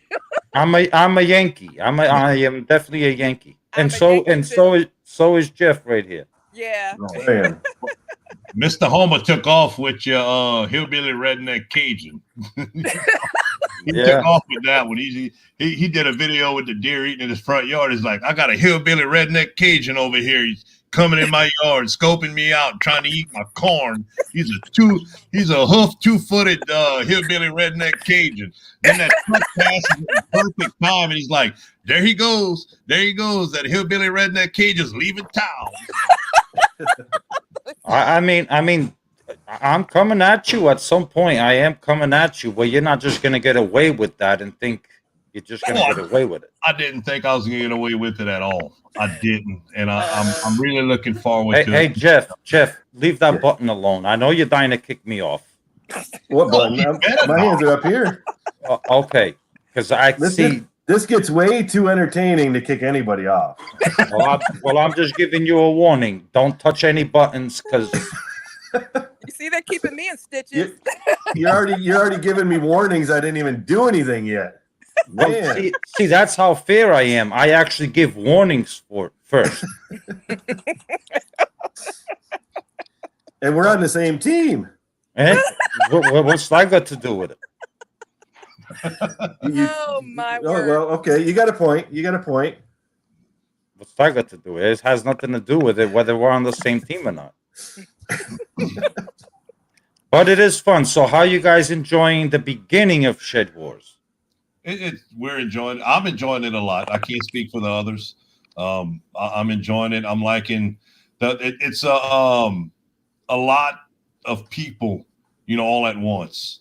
It is a lot of people. It's great to be able to meet, Yeah. so many people at one time, but it's also a lot of videos and information coming out, all at once, especially at the beginning of the season. Everybody's doing the same thing. So I think a lot of the videos are going to be watched after the stuff's planted. Like for y'all up Yeah. there, in the far north, y'all are able to watch a little bit more right now as we're building and planning here in the south and in the middle. But as it stages out, we get more to the planning. We'll be able to go back and watch more, and follow along with y'all and the people in the middle. But it's a chore right now trying to keep up with everybody. 50 people along. The others that we've had subbed with before. But there's some great people. It really is. A lot of people are, took it to heart with the Shed Wars, growing your own food. And I don't remember the name of them. Might be Homestead DNA. She's been into gardening and stuff, and her husband's going to be helping her a lot more this year. That was her innovation. He was going to be helping. So you've seen a lot of new faces. Joining. Homesteading DNA. I ragged on them a little bit on the comments section on one of their videos. She was the spring innovation. He was the spring innovation? Yeah, he was going to be the innovation for Shed Wars, because he's never, besides helping her plant a couple. I think that's who it was. Homestead. Yeah, it was. Yeah, I ragged on them a little bit on the comments section. I'm like, are you kidding me? That's the best you can bring to the innovation is him. She's getting someone else in the gardening, so that's a pretty big step. No, that's huge. I was joking around, Joking around. I got you. I was just joking about. I was like, that's the best spring innovation you can bring. Is that dud to the garden? It's like, oh my lord. That's for sure. That's closed, right? The challenge. Yeah. I believe. Well, the spring innovation. I think it's closes April 17th. I think. Okay. I believe. I thought it was the 27th of the month that he posted it. It could be. That was Mark set that challenge out. They're in the draft, so I'm not too sure. Mark, you'd have to ask Mark about that. Okay. Or Homestead Aquarius. I don't have anything to do with that spring innovation thing. I didn't even participate in it. So, I don't have anything inventive, honestly, to put on video. Well, I wanted to share one of my older videos, parts of it, and also have a couple things I'm doing. It's kind of an innovation, I guess. But I thought it was over with. I didn't. Basically, Jeff told me about it the day. I think it was the 25th or the 26th, and I didn't have time to throw the stuff together. Yeah, that's the one challenge that it was dropped like right there on the draft, and I hadn't really I kind of knew it was going to be done, but I didn't get the full detail of it, so I don't really know much about it. That's the one challenge I have really no knowledge about, and I really, I just wanted to ask when you had brought it up. I didn't know. I know some people are still putting out the videos. I've seen a couple of them. Yeah.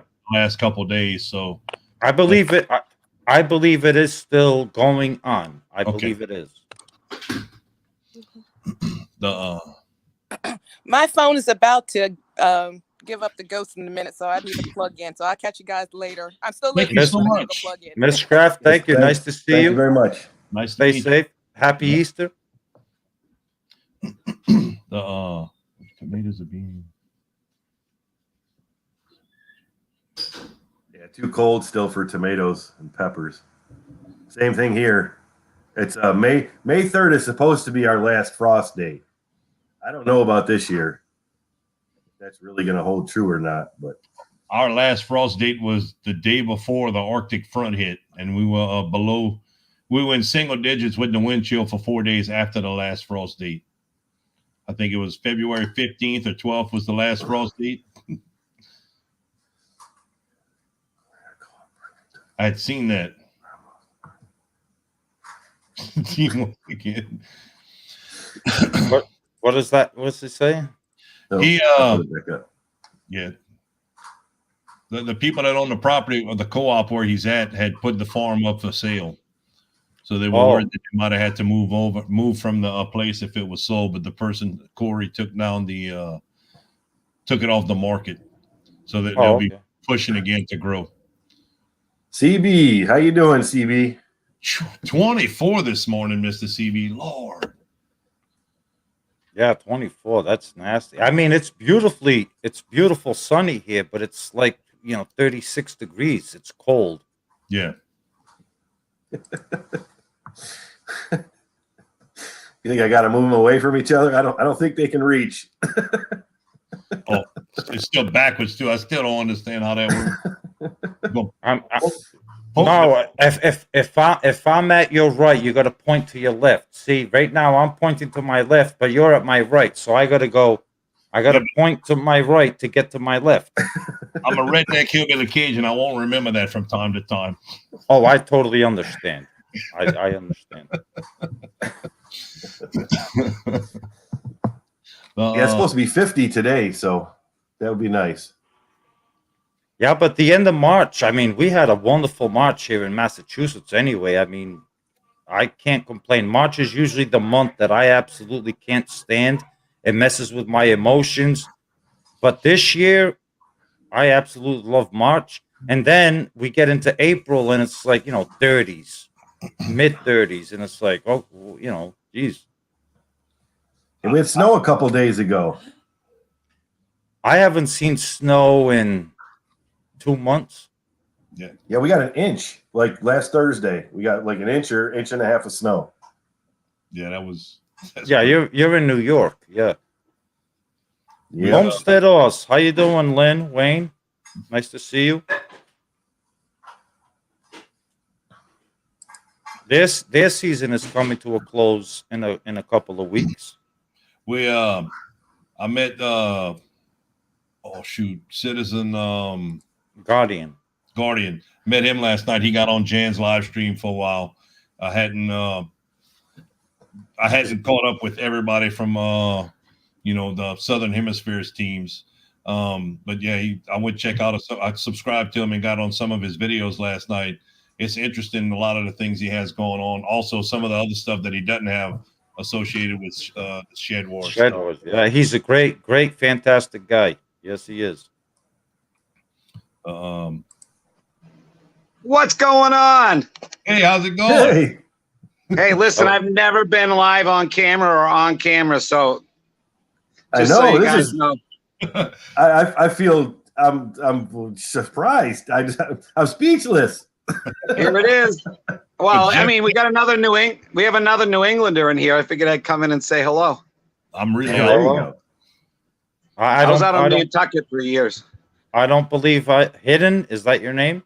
Hidden Harvest. Hidden Harvest Grow Lights. That's Brad from Hidden Harvest Grow Lights. Oh, I'm not familiar, but nice to meet you. You should. You got to get his grow lights. He makes some really good grow lights. Yeah. I'm on. That's interesting. I'm on Cape Cod. You said Nantucket. I live on Cape Cod. Yeah, I was out on Nantucket for about 8 years. I'm in New Hampshire now. I'm in Concord. Oh, there you go. Yeah. There you go. Yeah, I just nobody knows my face online. I'm not joking. Nobody knows my face online. I think I've been on camera one time, so I was like, break the ice with these guys. At least you have more balls than Homestead Aquarius. Well, I figured too, we're all the same age too, so it's like Hey, I don't know. Whoa. What do we all the I'm same? the youngest. What makes you think you're the youngest? Just because I have white in my beard, what makes you think? Would you like to go around the room? Okay, how old are you? 55. 40. Is my finger pointing at you? You always got to follow John's Brad, don't finger. take that from him. He's How old are you, son? 46. We've already had Okay. this discussion. You're older than me. Jeff? 51. Okay, sir. Now the finger's going to point at you. 55. I was born in 1976. I am 44 years old. Holy Man. moly. So I would have lost that bet. Huh? You're a baby. Yeah. You know that? You didn't watch my video? Boom! I'm 44. June 1st, I'll be 45. Right, sweetie? I'll be 45. Yeah, 45, June Yeah. 1st. I thought I was 45, turning 46, and my wife and my kids informed me, no, I'm 46, turning 47. I don't even know. Sweetie, how old am I going to be? 45, right? Yeah, if you 76. Yeah, 45. Yeah, 45. I'm actually going to be 38, but There you go, Jeff. You know, I mean, don't let this fool you. you put mine that either. It definitely fooled me. No, see, I paint this on just for charm. My wife likes it, so Ah. it's just for charm. I've been having gray in my beard since I was 21, 22. CB. How you doing, CB? Listen, guys, I gotta hop off. I got a 3-year-old that's getting ready to go to Crazy Kids, so I'm gonna hop off. And I just wanted to make an appearance, say hello, and I like It this was group. nice to meet you. What's the channel name again? Hidden Harvest Grow Lights. Hidden Harvest Grow Lights. Okay, I'll email you the link, Mr. John. Yeah, thanks please, again, Mr. Brad, from before Christmas, man. That shout out you gave me pushed me up, blew me over the 1,000. It was amazing. Yep. Thank you so much, man. Everybody did that for me, Danny. You know, when I first started out, and that was like 4 years ago, people did it for me, and then just slowly, and YouTube is weird now compared to 3 years ago. I'll tell you that. It was a lot better because you could sub everybody that was in your chat rooms. Right. They monetized everybody if you had the views instead of the subscribers, and it's just gotten a lot weirder. But I'll do more live shows with you guys. I appreciate it. I really do. Nice meeting you, Brad. You have a wonderful Easter. Yep. Yeah, you too. Have a great day, you guys, and I'll talk to you all soon. Talk to you later. Take Have a care, good Brad. Thank you. Yeah, that was amazing. He shouted out both Jeff and I and Mr. CB. I've actually now that you mentioned the name, I've actually come across his channel before. Yeah. I don't think I subscribed, but I think I've come across his channel at some point. He has a lot of growing intents and stuff. He does. He has some Meyer lemons growing under the lights constantly. Yeah. That's all they've ever done is grown under lights. Lots of peppers and stuff like that. It's really cool. It's And permaculture. How you doing? I dropped a link to Brad's channel in the chat. So if anybody wants to check it out, he does a lot of light giveaways and stuff like that. Definitely worth going over and giving him a sub and looking at what he's got. He shows how all the stuff grows under his lights. Yep. He grows tons of stuff under his lights. I mean, the proof is in the pudding, and that's why he does it. He shows you exactly how it grows. So Jeff, you dropped the link, but I can't click on it. Yeah, I dropped a link. Well, you have to be on YouTube. Oh, see, I'm on StreamYard. Yeah. Yeah, I dropped it in for YouTube. Oh, okay. I don't think I can't put it in here. Did you close out your YouTube that I you did. were on? Okay. I did, so I wouldn't have an echo. Well, if you just turn the volume off, you won't have an echo. You know what I'm saying? I Okay, know so- I'll mute it. That way, if someone when I get on, I'll leave the YouTube playing in the background to where the comments are still scrolling, but I'll mute the volume on it on the screen itself, not the monitor. That way, I can go and click on it to be able to do it to find the people a lot easier. I'll shoot you the link in an email. Yeah, if you don't mind, send I it don't to me. mind at all. Yeah, he You designed it to replicate the sun. Yeah, see, I love stuff like that, because it gives you so many different options, especially in the wintertime. It gives Right. you so many different options. And Well, there's with the grow lights and stuff. There's different different types of grow lights depending on what you want to use. Yeah. But his are great all around. They work really good for it. As far as starting clear through to fruiting, they work well for plant starts to fruiting plants. yeah, the lights I use are strictly just to get the seedlings going and healthy enough, but not the fruit. But Jeff, that tomato plant actually has 6 tomatoes on it right now. Does it? Yeah, it's actually doing really well. It's doing better. Like I said, it did better than mine. I had a problem. The one I did in the dirt, I think the fungus gnats got to it. Brad said that the fungus gnats will actually go in the dirt and start eating off the root tips, And Did my you use, dirt what one did you use never- for dirt? I used a potting mix. Yeah, see, I used seed starting mix, sterile. Yeah, I usually do, but I guess And I basically fertilize it every 3 weeks. And, you know, liquid fertilizer. It's doing fine. Yeah, well, that's good. The Wickeshire Project. How's it going? Billy, how you doing, Billy? Terrible. Why is- Terrible. Come on, why is that? He puts the place up for sale, takes it off. My heart sinks. You know, I'm trying to be inspired. You guys inspire me to do something bigger than what we normally do here. This is our first year. Last year was our first year growing. This year we're going full tilt. We're putting up all the garden beds. We're trying to get all the vining field growing. Trying to get a new corn bed in. Try to get some real food growing instead of just like playing around with the pots and stuff and putting a few things in the beds to see if it will grow. But Well, just sorry to hear that. Yeah. The weather's been terrible here. Our nights are freezing. Everything's below 30. You know, a compost pile woke up yesterday. It was frost all over it. Stuck my hand in the middle of it, ice cold. I'm like, oh, come on. I need compost for April.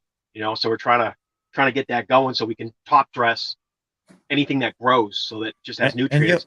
You're in Virginia. Virginia? Yeah, we're down at we're down at the foot, the southern foot, right above Tennessee, near Blackwater. And you guys get that cold down there? Like I'm up here in Massachusetts, and we don't get that. We got cold. snow. It didn't stick, but we got snow come down just everywhere. Wow. It was just snowing a couple days ago. That's amazing because up here in Massachusetts, we don't get that kind of weather. At least not this past year and now. I mean, wow. The pressure pushed in from the coast and pushed the heat back and just brought a nasty storm in. Yeah, it's like, you know, the South is getting blasted this winter. In the North, we've had nothing but a wonderful winter. I mean, it's been great. I would love to have a greenhouse. I'd like to get my tomatoes and peppers out there. The only south-facing window in the house is in the bedroom, and there's just no room to put anything in here. This is a very small camp house that we're all stacked in. I'm actually thinking of building one, just like the Bull's Garden did. He did it very simply, and it seems very effective. So I'm thinking of building one just like the Bull did. The entire property is south-facing. All the hills, everything faces the south. We have the best place to grow food.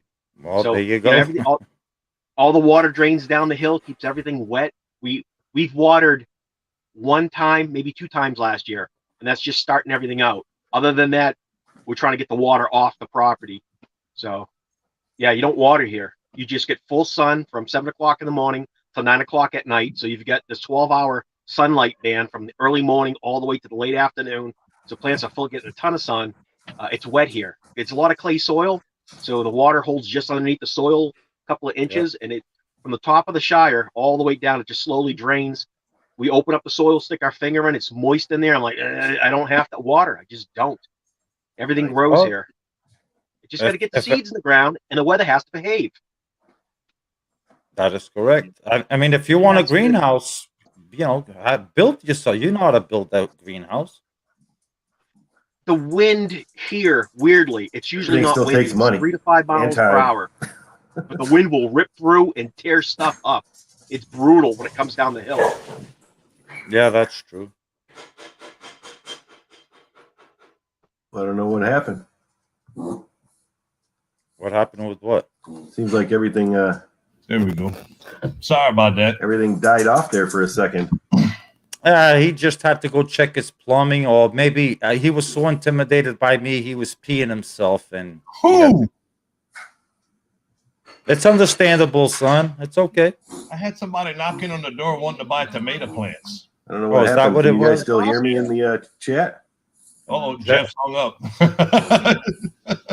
We can still hear you, Jeff. He's doing a live, so let me answer the phone. It only rang once. Everything just kind of went like really. You guys like started to disappear off the thing, and it was crazy. Yeah, you're a little. Like You're it's doing it again now. After he's done blowing, sometimes Yeah, somebody come. They were at the wrong elementary So school. I'm the only one that. Jeff, Now you're freezing up, Jeff. It's okay, Jeff. We'll take care of your life for you. Don't worry. We'll make sure keep you'll get your watch time and everything. That's right. Yeah, so they were at the wrong school. They came knock on the door thinking I was selling tomato plants and stuff. I walked out and the guy's like, "So you the man that sells tomato plants and all that?" I'm like, "No, sir." You say yes. You say yes. I am the guy, and you sell tomato plants. I don't have anything to sell though. That's the problem. Is if you don't have anything to offer, then you just not me. I told him come back. He's like, "So you could be selling tomatoes?" Yeah, I said maybe. I said if I can get them going. I said next year I'm hoping to be selling a few plants. Once I get my third greenhouse, half of it's going to be used for the for plants and stuff, plant starts. So I said, but no, not right now. Actually, this spring, my brother is a professional landscaper up here on the Cape, and he does a lot of gardening and stuff. Mm-hmm. And usually he goes to like Mahoney's. I don't know if you guys are familiar with that, a big nursery. And I'm he from buys Boston. I know Mahoney's well. Mahoney's. And he buys all the vegetable plants. So he came up to me last week and he's like, "Look, I want you to grow this, and this for me, and I'll buy them off of you." So I'm gonna be starting hundreds and hundreds of plants for my brother to sell to my brother, so he can sell to his customers. Are you going to be doing that in your basement?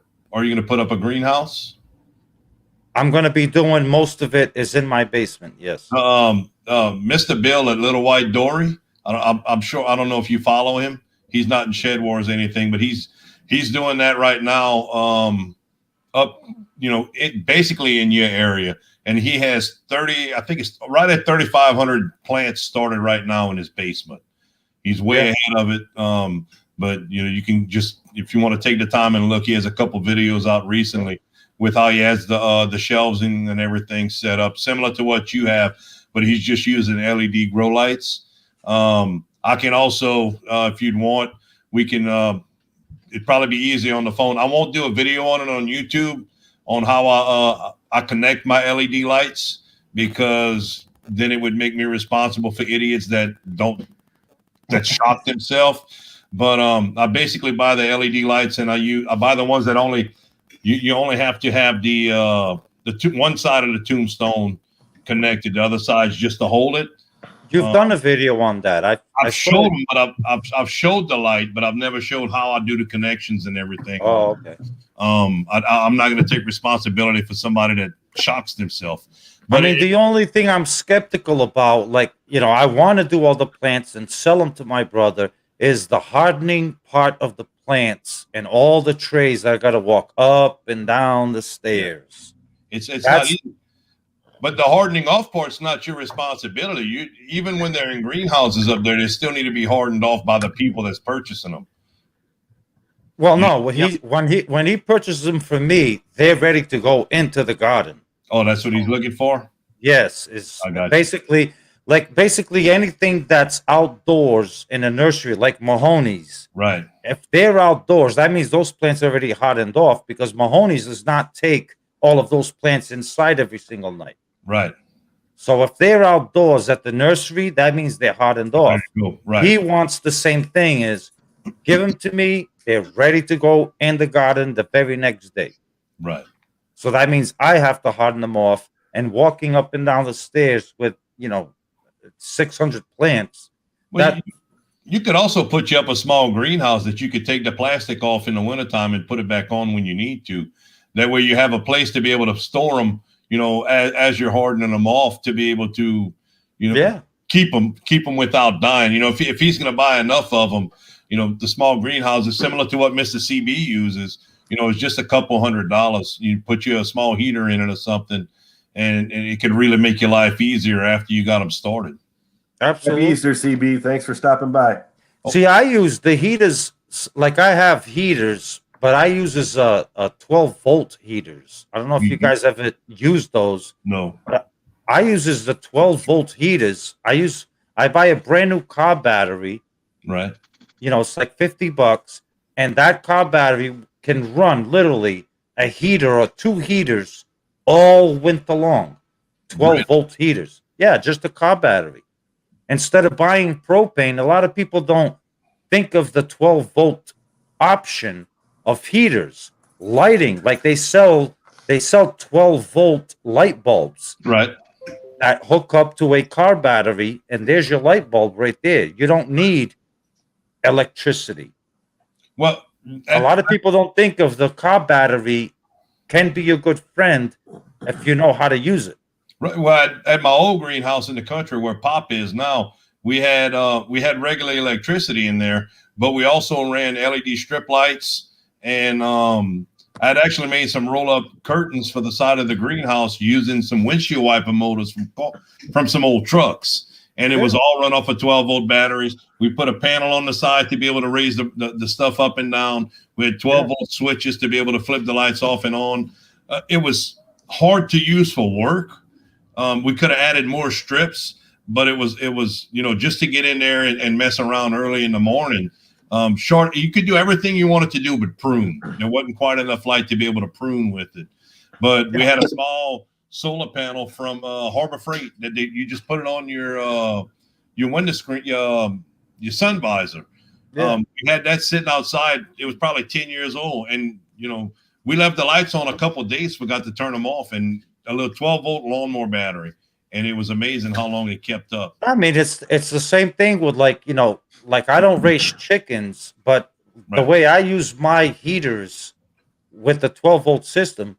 You could easily, if you don't want to waste electricity, you buy a battery and you just put it there and you hook up a 12-volt light bulb, and that thing will last you for months and months and months and months.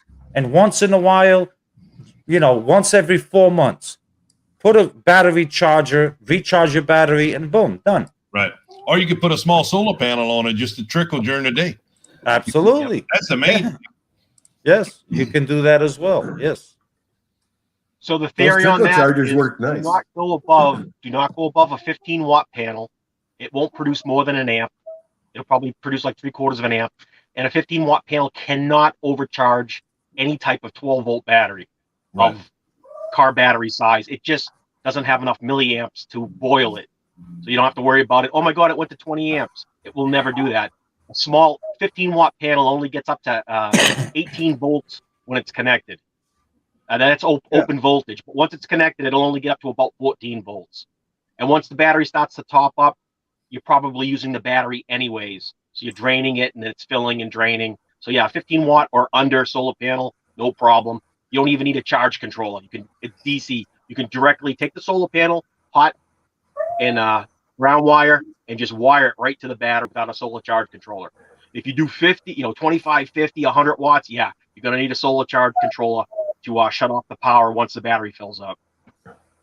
I mean, that's one of the things. Like, my channel is a gardening channel, obviously, but I also do in the background that a lot of people don't see. I do prepping things, and one of the things with a car battery is, and the 12-volt heaters, let's say, if it comes, the shit hits the fan, and you got to do whatever you got to do, and your car breaks down. All of a sudden, I don't have heat.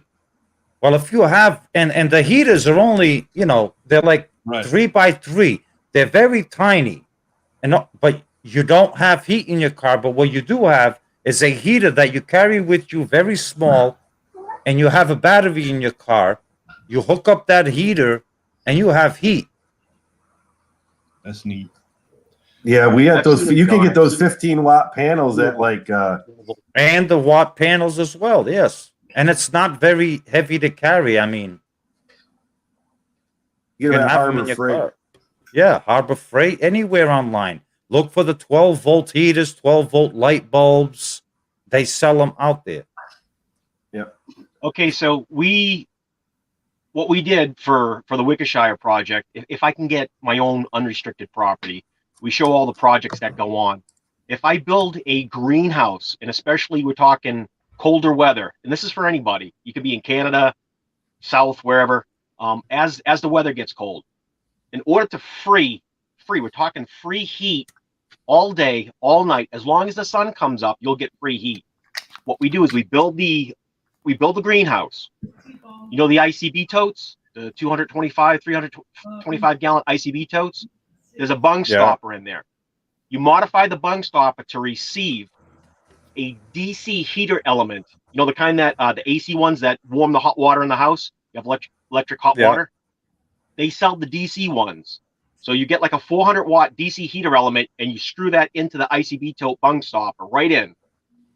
Okay, you match it up. You get the proper part that screws that in. It's DC. All you need is a 200 watt or 200 plus watt solar panel. What's going to happen is it's going to heat up the ICB tote, and you could do multiple ones. You can have in a greenhouse 2, 3, 4, as many ICB totes as you want.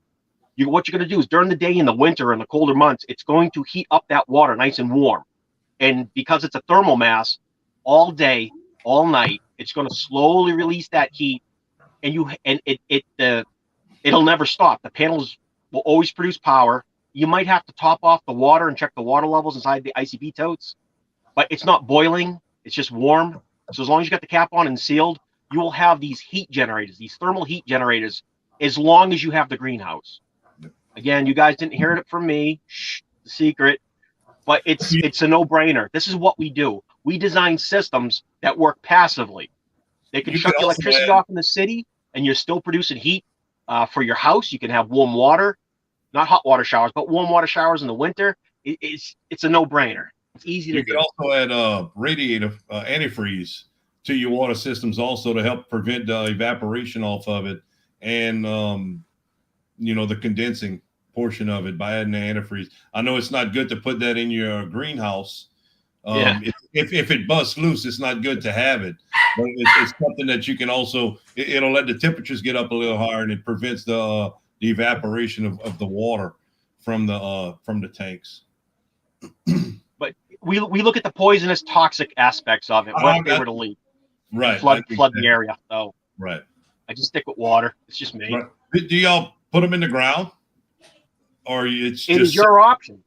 You can do either. Yeah, if you put them in the ground, you turn the ground into a thermal mass as well. Correct. You triple and double your thermal mass capacity once you bury them. They're just going to stay warmer longer. That's Coke Bottle Wayne. It must be Coke Bottle Wayne making that comment. Homestead Us. Coke Bottle Wayne. I do need glasses, but not as thick as yours. I mean, I get dizzy. I get dizzy just looking at you on camera with those Coca-Cola bottles in your face. Oh man, that's where the squeaking door comes from, John. Well, it's the truth. I mean, he's over here making the comments that I need glasses. No, have you ever seen Wayne's glasses? Those things are as thick as Coca-Cola bottles. Well, that's why I named them Coke Bottle Wayne. Oh, it's Lynn. Oh, Lynn. Lynn. Yeah, okay. Well, Lynn's a different story. Lynn's a sweetheart. She's a sweetheart. I don't pick on Lynn. I know better. Cajun hydroponics. You knew when I started talking about that stuff how my answer was going to be, right? Oh yeah. Thermal insulation. Yeah, my brain's just. I depend on my autism to do some amazing things when I need it to. It's called God mode. How do I figure out a problem permanently for like ages so I can set up a system and not worry about it? That's what we do here at the Wicked Shadow Project. I use this brain to make the project. Like I said, once I go off grid, once I get unrestricted land, you guys are going to see some, like, we talk about innovative technology, but this is just simplistic stuff that anybody can do. Right. Cheap and simple and works. There's a lot of ideas out there that's never put into motion because people don't think it's worth it. But when you start putting stuff out like that, it's amazing how easy stuff can be. People get we do with work. We use a lot of solar panels. I've learned a lot. Not that there's much to it. I was nervous about them initially. But we use a lot of solar panels and a lot of battery banks on outlying platforms to power everything to where we can monitor with the computer systems. And it's amazing how simple and how relatively cheap it is to be able to set up, a system with the battery bank and the solar panels. And for us, with the amount of light we get, even in the wintertime, it's pretty neat. It really is. Hey, Jeff. Right.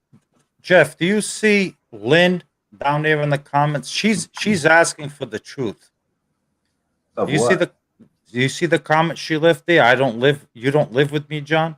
Because I called her a sweetheart. Yep. Yeah, Lynn. I don't mess with you because I do think you're a sweetheart. And then she says, you don't live with me, John.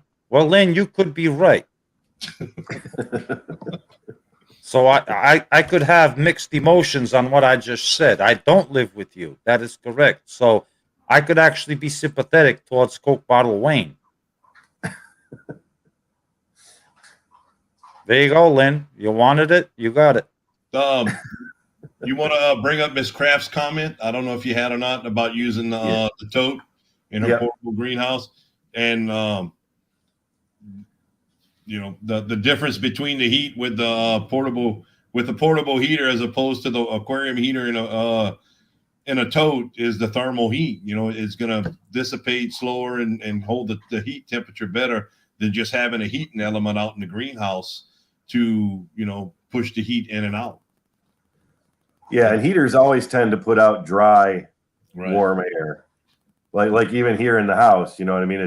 It's constantly dry. I can't get my grow room even running that mist humidifier over 30%. If we all move to an island in the subtropics, you won't need greenhouses. Just grow anything you want at any time. Right. That would be good. I couldn't do that because I can't stand sand. Is it the texture? Well, that, and usually when there's sand, there's water around, and my job causes me to be on the water way more than I want. So being on sand and water is not my cup of tea. You have to live in the center of the island. I can do that. Well, when the tsunami hits, it doesn't really matter where you live. Exactly. Right.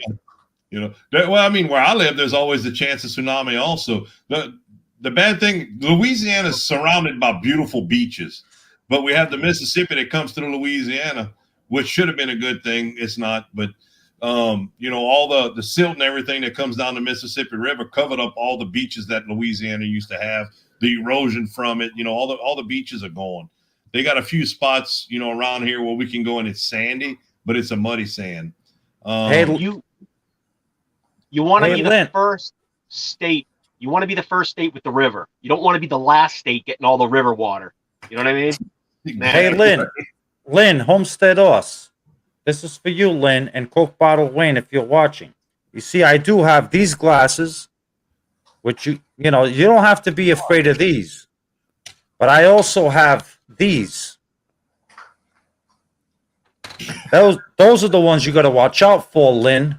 I can't hear you. You understand me? It's squeaking. It sounds like a rusted door. These are the ones you got to watch out for. Is these? So yes, I do have glasses. All I hear is oh. Sounds a lot better now.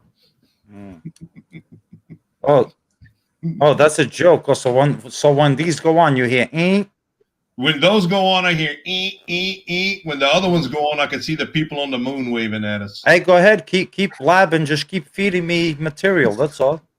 I'm not scared, John. Bring it on, brother. I love it. I look forward to it, actually. Okay. I really do. All right. They watched out for them glasses all season. Yeah, well, you've been doing a good job at ducking at these glasses, but the season's not over for you just yet. Just understand that, Lynn. Every time I see a video and the thumbnail has John in those glasses, I'm like, oh man. I go watch it and I'm waiting the whole time to see if he's gonna fuss at me. It's like, oh. That's why you got to keep watching. Maybe one day it will be you. Yeah, but I'm pretty certain one day it will definitely be you. Probably soon. Probably soon after the last video. Hey, John, you like my Will It Grow parody, right? It was pretty good. I did. Yes, I did. That's funny. You didn't say you liked my portion of the video that was dedicated to you. I had like 4 minutes of my video dedicated just to you, John. What your last video? Yeah. Yeah, I watched it when you were sitting on the porch. Yeah. I watched it. You didn't tell me it was good. You know, you said I thought it was epic. I didn't leave a comment. I told you I watch pretty much every single video that Shed Wars brings out. I just don't comment on every single one of them. You had said that earlier, but you just commented on him, telling him how you enjoyed it. You didn't tell me you enjoyed my video about you. I said your video was epic. What does that mean? I enjoyed it. Every video I make is epic. Just to put it out there, the fact that John has to go and watch the videos, it is an insane amount of time and dedication. No doubt. It's a lot of work. It's hours and hours and hours of watching, and it's just it is. I couldn't. My do it. wife, I couldn't my wife be is accountable. my wife is sitting right across from me on her desk, and she can tell you that I will spend 6 to 7, 8 hours sometimes just watching and watching and watching, and I don't leave comments all the time. I just can't. No, you can't. You just got to keep going through because there's so much content. It's excessive. It's excessive. If everybody would just listen to John and they would produce. Listen, it's not hard to do. You don't have to be threatened. Just make 2 videos a month. It will make his job 10 times easier. And the 2 videos you make, you've got 2 weeks to make an incredible video to be watched. You have to cram something out. Like, this is my pepper. It produced a flower, and you should use sterile material when you first start your plants, and that's your tip, and buy. And then tomorrow try to make another one, and make another one, and make another one, and shed wars. 2 videos a month. That's all you need to do. Come up with something ingenious, put it out there one time for those 2 weeks, make his job easier, and everybody can get their videos watched. That's the problem. Too many videos. I didn't hashtag it or label it with the Shed Wars initially, because I didn't want to put it in that big. Yeah, I didn't want to put the video I did yesterday. I put out yesterday. I didn't want to have it. There's no grow temp in it. It's not really. Showable. There was a lot of stuff that was going on the day before with Mr. Mark leaving, and I wanted to talk to Mr. Robert about it, but it never got there, and I was over anxious to put it out. But I didn't want to hashtag it or, besides just having Shed Wars SmackDown as a title, I didn't want it to go. And when you look up Shed Wars, that, the Shed Wars 21 tag, that it comes up with it, because it's not really a grow tip or anything along with it. So I was worried that, it'd be looked at. And I sent Mr. Robert an email last night and explain why I did what I did. And the second comment on the video was like, it's awesome, but you didn't tag it right. And I commented back that I didn't want it to be as part of it, because I don't want it to come up in the Shed Wars, in the grow tips and everything with it along those lines. But your channel automatically already comes up because you're associated with Shed Wars. Yeah, but if you go search the Shed Wars hashtag or the Shed Wars, then it won't come up. Correct. And I didn't put it in and I didn't want that to come up in the Shed Wars with the grow tips or the growing structure of it. So I just put Shed Wars SmackDown as the title. And, that way the people that's in Shed Wars is going to know that's what it's about. There's other people on my channel that from before Shed Wars, they don't like to watch that type of video. So they also know that, this isn't the video that, to watch, because it's, it's funny, but they don't like to watch those type of videos. So I also put it out as that, as a SmackDown, that they know it's going to be, there's going to be some banner in it going, between some other teams. So that's why I did it like that. And, I was worried at first, about doing it like that. And like when I said, when they commented about it being not tagged right and everything, that's what I said. And that's what I pointed out to Mr. Robert. If y'all don't want us doing those type of videos, I'm perfectly fine with that also. It's just, or if we should tag it some way different, if y'all do want to keep them, but tag them different to where we can have another tag or playlist associated with it. You know, it's just however you want to do it. I mean, you can have fun with that. I mean, if you wanted to tag it as Shed Wars 21, that's a fun thing. Banter, you know, nicking back and forth at one another. I mean, who does more than that than myself? Where I'll do Shed Wars 21 video, and boom, before you know it, I got the glasses on. I'm pointing at people. I'm yelling at people, suspending, doing this, doing that, doing this, doing that. I'm simply trying to give the community shout outs. Right.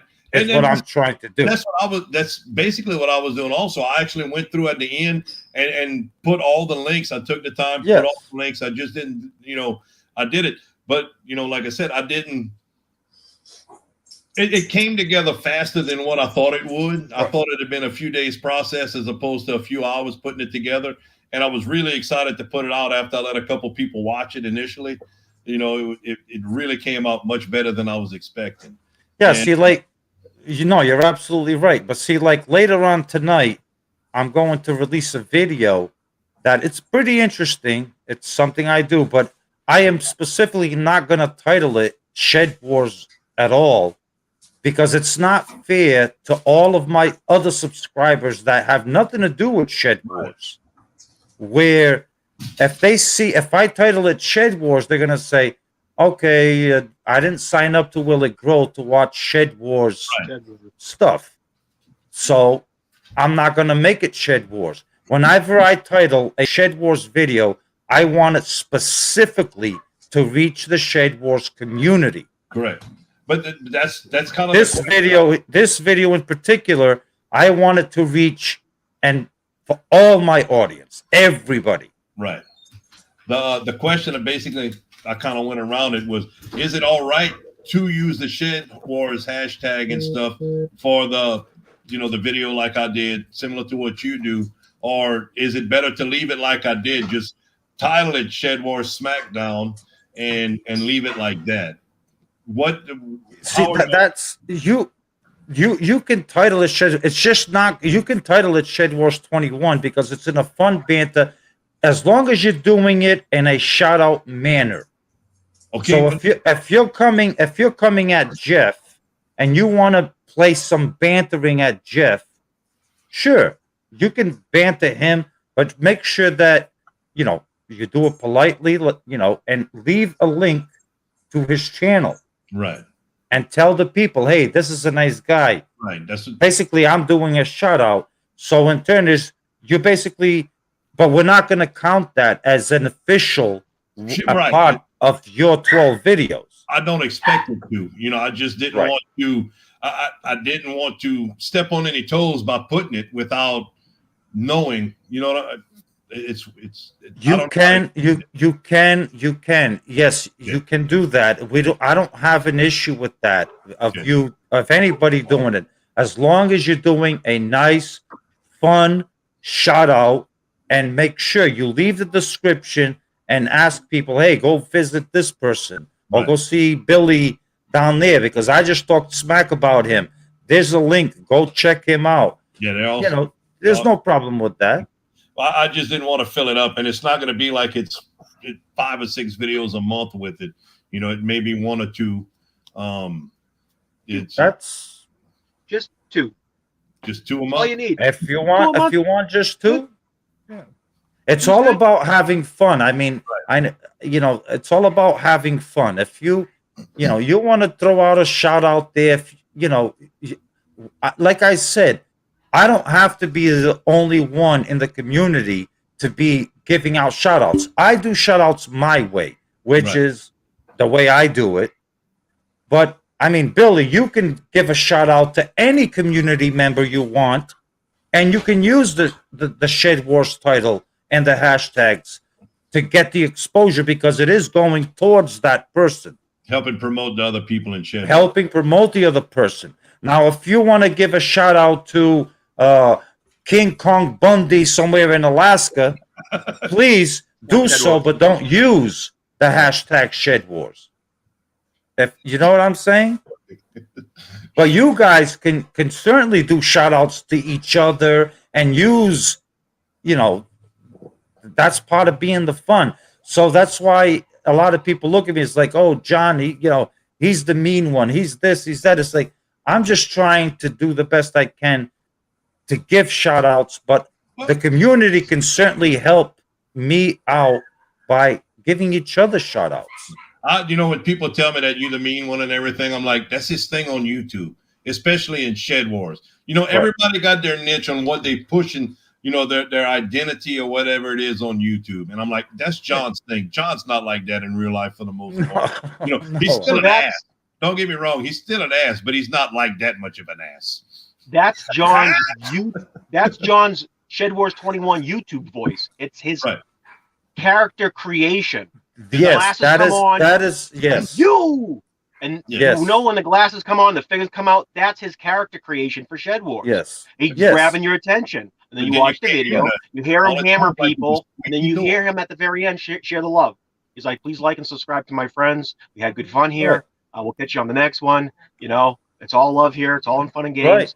And I have lost numerous amount of subscribers because of that, because they didn't understand what I was doing. They don't watch the video. Right. They don't watch the video. Yeah, they watch 2 minutes of it and they gave up. They're like, oh, he's yelling. Right. Right. And that's why I've explained before. It's like, if I'm to come out and do a shout out, let's say for Jeff, if I say, guys, what I'm about to say to Jeff, growing something with Jeff, it's all just in fun. It's just a joke. It's just a shout out. People are going to be like, oh, okay. You know what I'm saying? Does that make sense? So the way I designed to make my shout outs on my channel is, you don't know who I'm going to talk about. So if you want to know, you need to watch to find out who it is I'm going to be shouting out. Could be 3 people, 4 people, who knows? And I said at the beginning, it's going to be some banner back and forth. If that's not your type of video, just don't watch. I don't understand the issue with people not, you're going to watch a couple minutes on it, then give you a thumbs down, and leave a derogatory comment only because it's not something they want to watch. YouTube is full of stuff you don't want to watch. You don't have to watch it. You don't have to let everybody know you didn't watch it or you watched half of it. If you didn't like it, move on. Everybody has their own thing. I got a good thing about YouTube. So yeah, it's great to have 100 views, and it's fantastic to get 50 thumbs up for the video. It's wonderful. It's even better for a video to at least, please God, I'll do it to myself and jump onto my other channel and give myself a thumbs down. You need what's called interaction. You need lots of thumbs up and like very, very few thumbs down. And it just shows that there's a topic of controversy that may be of great interest within the content of the video. In other words, what they're assuming that, yeah, you have your subscribers. If you have 100 subscribers and you have 55 thumbs up, YouTube knows for a fact that those are your hardcore dedicated subscribers watching you, and that you're not getting any new views in that are, thinking about the video and maybe they don't like it. So like, give it a thumbs down. But right there, it just shows, it shows it real deep interaction. So when people get a thumbs up, like, oh man, I got 100 people viewed it, and they get 2 likes and then 1 thumbs down, and they're like, oh, the video must be bad. No, it's not. Video's not bad at all. You look 2 weeks later at that video. You look 2 weeks later at that video. It's got 200-300 views, and it's crept up to around 75 likes, and then like 2 dislikes. I love that. Yeah. That is fantastic. My tiller video, when it went viral last year, the tiller mount row maker, when it went viral last year, it's like it would start slowing back down, and then I'd get a dislike on it, so a thumbs down. And it's like good interaction. The next hour, it was back up to 30,000 views on it. I was ridiculous. I got 370,000 views in 70 days on that video. And awesome. Honestly, if I'd have been a woman, I probably would have had 10,000 subscribers off of it. I got 120. 370,000 views. I got 120. Hey guys, I'm gonna go. Won't bikini garden? He won't let us do it. I'm gonna go check the plumbing in the bathroom. I think there's a leak. I'll be right back. Hold on. Have a good. Okay. But yeah, it was like, man, it was amazing. It was so much fun watching it. The video was about 2.5 years old, and it just started, picking up steam. I got a couple comments on it, which I was always averaging on it about 50 to 60 views a day on it, since about a year after I had posted it. And I started getting comments and then the comments and then the comments, and then all of a sudden it just went ridiculous. It's right at 500,000 views right now, and it's something that it's something we threw together, made, and it's not even a how-to video. It's more like, check this out. I think I was at about 60 subscribers at the time, maybe less. And it's like, check it out. Look, we did this in an hour and a half for $3, and we built your responsibility, Cajun Hydroponics is my brain. When you have a video that's doing that, the hottest thing you can do, the best thing you can do to that video is get into the comment section and start giving thumbs up and hearts and just say thank you to every new comment that's in there, because that will fire up the algorithm. That will blow the algorithm up that the YouTube creator cares and is watching. It matters. So when you have a hot video, you need to send it into the atmosphere. You got to rocket launch that sucker by commenting back. You can't just let it roll. I try to answer every comment, just like I would talk to my friends. So I just on that video, way too much. When the video is hot, you have to keep the fire going. You got to comment back specifically on that one. Yep, I do. I've never missed a comment on that video that I know of. And there was so many coming through at the time, in that week. I check it every day on my on the computer, as far as instead of using the phone, because the phone will miss some every once in a while when someone comments. It was just amazing. It's like you get on it one day and it's like, boom, the line's just ridiculous. On your phone, I check everything on my phone, and I get on it and look at the views one day. It's like, this ain't right. It's it's like 60-something thousand views yesterday on this video. It's crazy. So views are great, but again, if you get like 300 comments in a day, you can't reply to those, but you should at least give them a heart to show that you care. It takes a long time. 300 comments. It's going to take an hour to give everybody a heart, but it is so worth it to keep that video. That shout out that Brad did.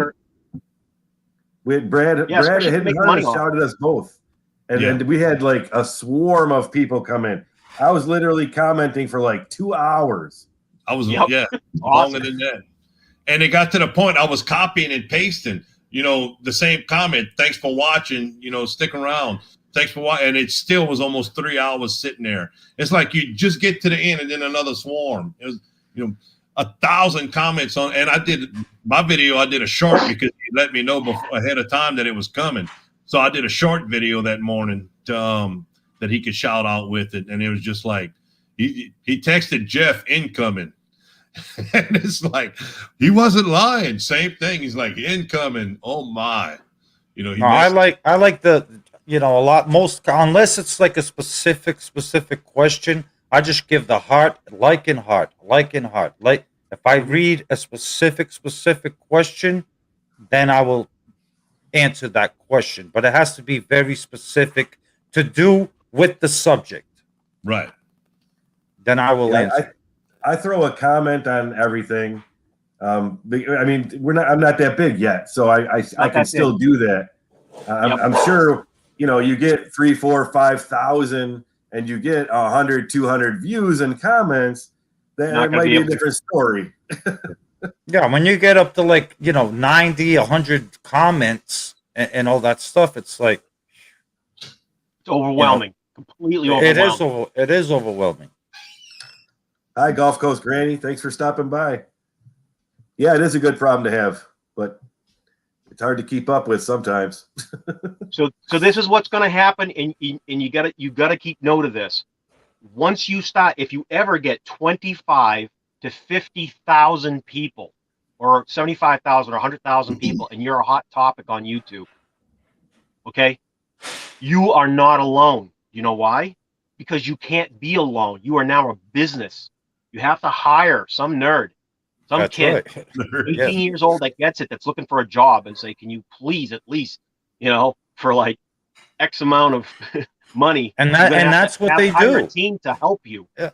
And that's keep- what and that's that's a what business. these channels do. Yes, is Yeah, they they do. hire A team. hire like a team, and like, you know, you take like Damn Meat for Dinner. I mean, there's fantastic shit, know but him. there's he hired Robert Harrington. He hires people. Hey, you're my cameraman. You're my cameraman. You're the editor. You're this. You're that. You're that. But he makes enough money on YouTube that he can afford a full blown team to pay them. Hey, you know, you do this. You know, and it makes it easier. He can mess up. There's no pressure on him because he's not doing the editing. He can goof off. He can just be free. He can relax. He can have fun because he knows his editors are going to make everything perfect. Let's take a big channel, permaculture, Justin Rhodes, for example. You think he's just him by himself editing his videos, cutting and pasting? He's got people working for him. Of course. You know.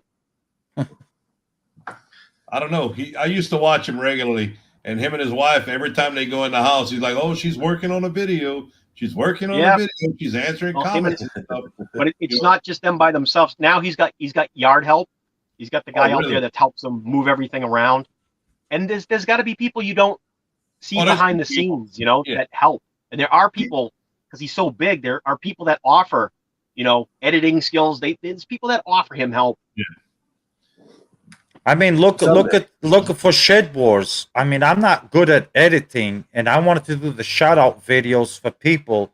So who did I bring in? I brought in Shed Wars News Network. I brought him in because he is good at editing and putting all those clips together and stuff. So I told him, I says, "Hey, I would like for you to do this for the Shed Wars community," and he said, "Okay, I'll do it for you, no problem." And he does a fantastic job. You know. Yeah, they are some cool, really cool videos. Yeah, now, John, go ahead. A lot of people that realize what you're doing. John, they see the big picture. They know where this is going. I mean, if you've watched Shed Wars at any amount of time, you would have heard him say it's like the last one was what, 27 million views, and it's worldwide. Last one was over 28 million views. Yep. So that sticks in people's mind. People that have skill and be like, this is going to get big. This is the first year. This is now the second year of it. It's going to explode. If this continues to go the way it's going, with good direction, you know, it's funny, it's entertaining, it's educational. There's people all around the world joining it. It has yet to take off, and it's such a bombshell of something incredible that's going to happen. So when I heard Shed Wars 21, what it was about, I looked into it. I was like, wow, the exposure on this, the potential for every single channel to actually do something fantastic.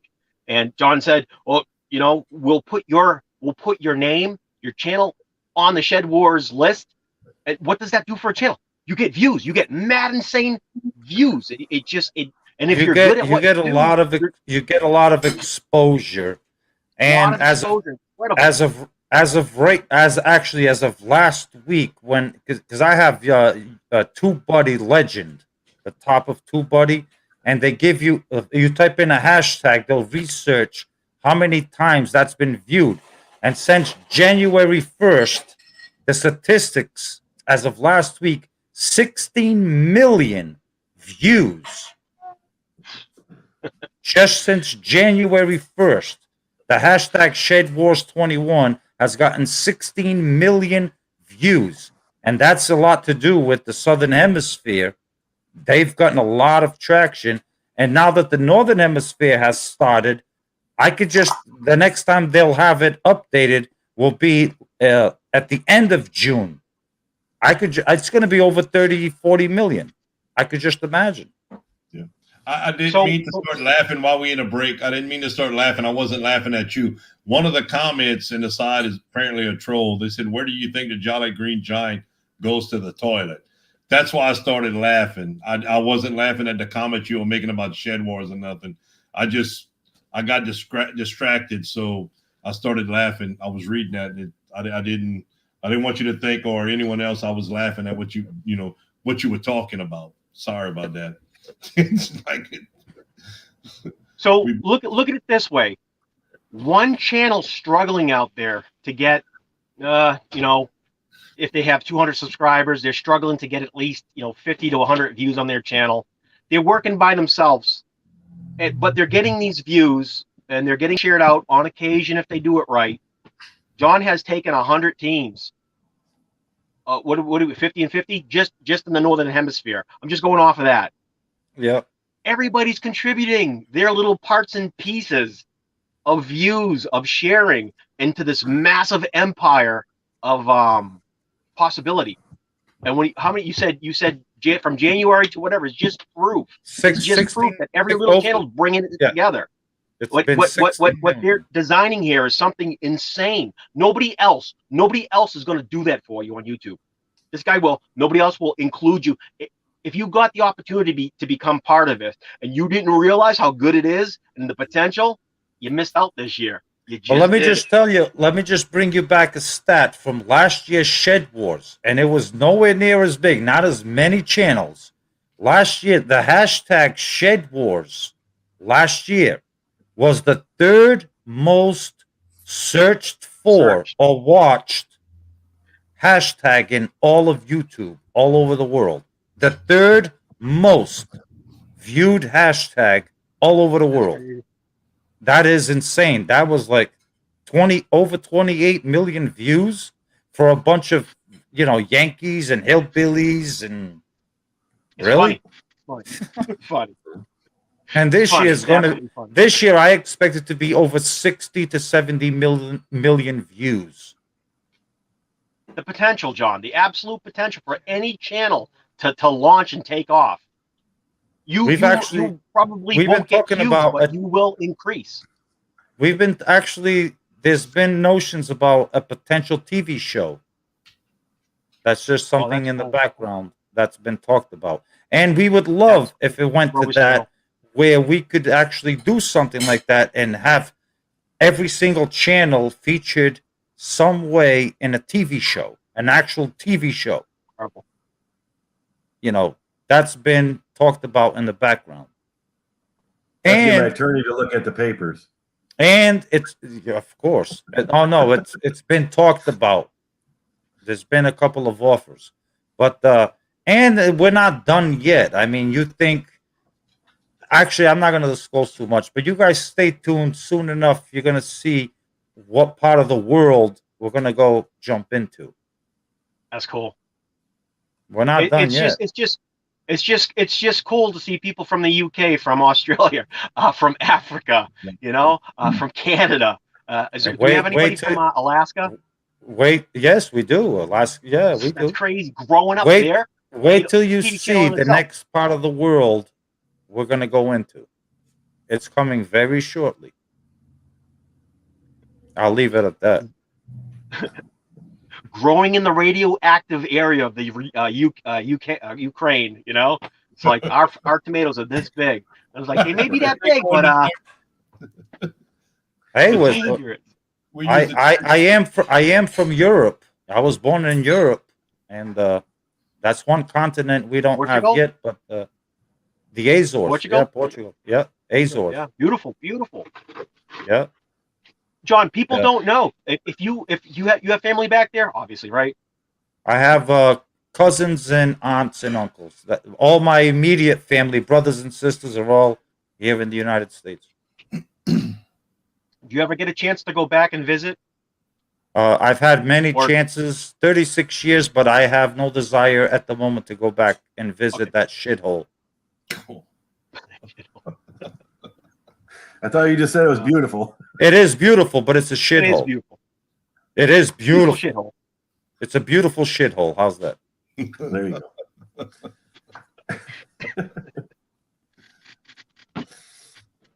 But the great part of that is people get to see how people grow all over the world and watch the conditions. The different conditions. That's right.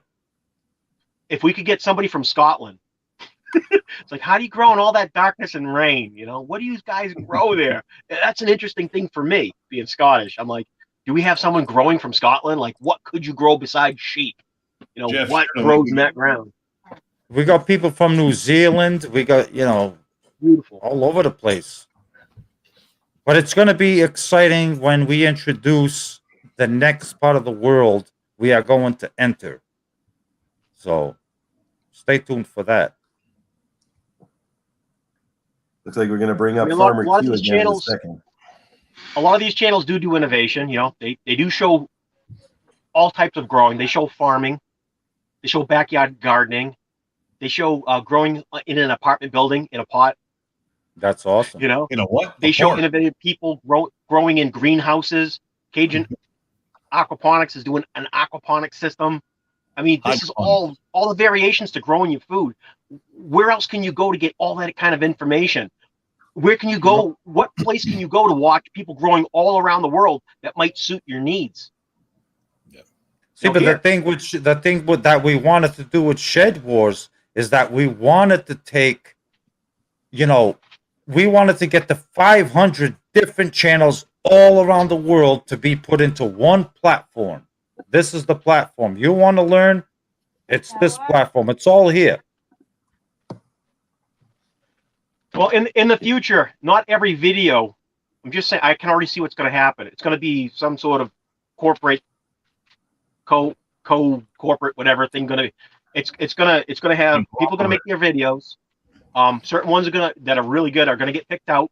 They're going to get included, in like a really main channel, where people are just showing you like complete information on how to do something, and there's just the person that runs this is going to have the opportunity to absorb and suck up all these videos. Well, it promotes everybody, and you have such a plethora of information to choose from to make something incredible for people that grow food.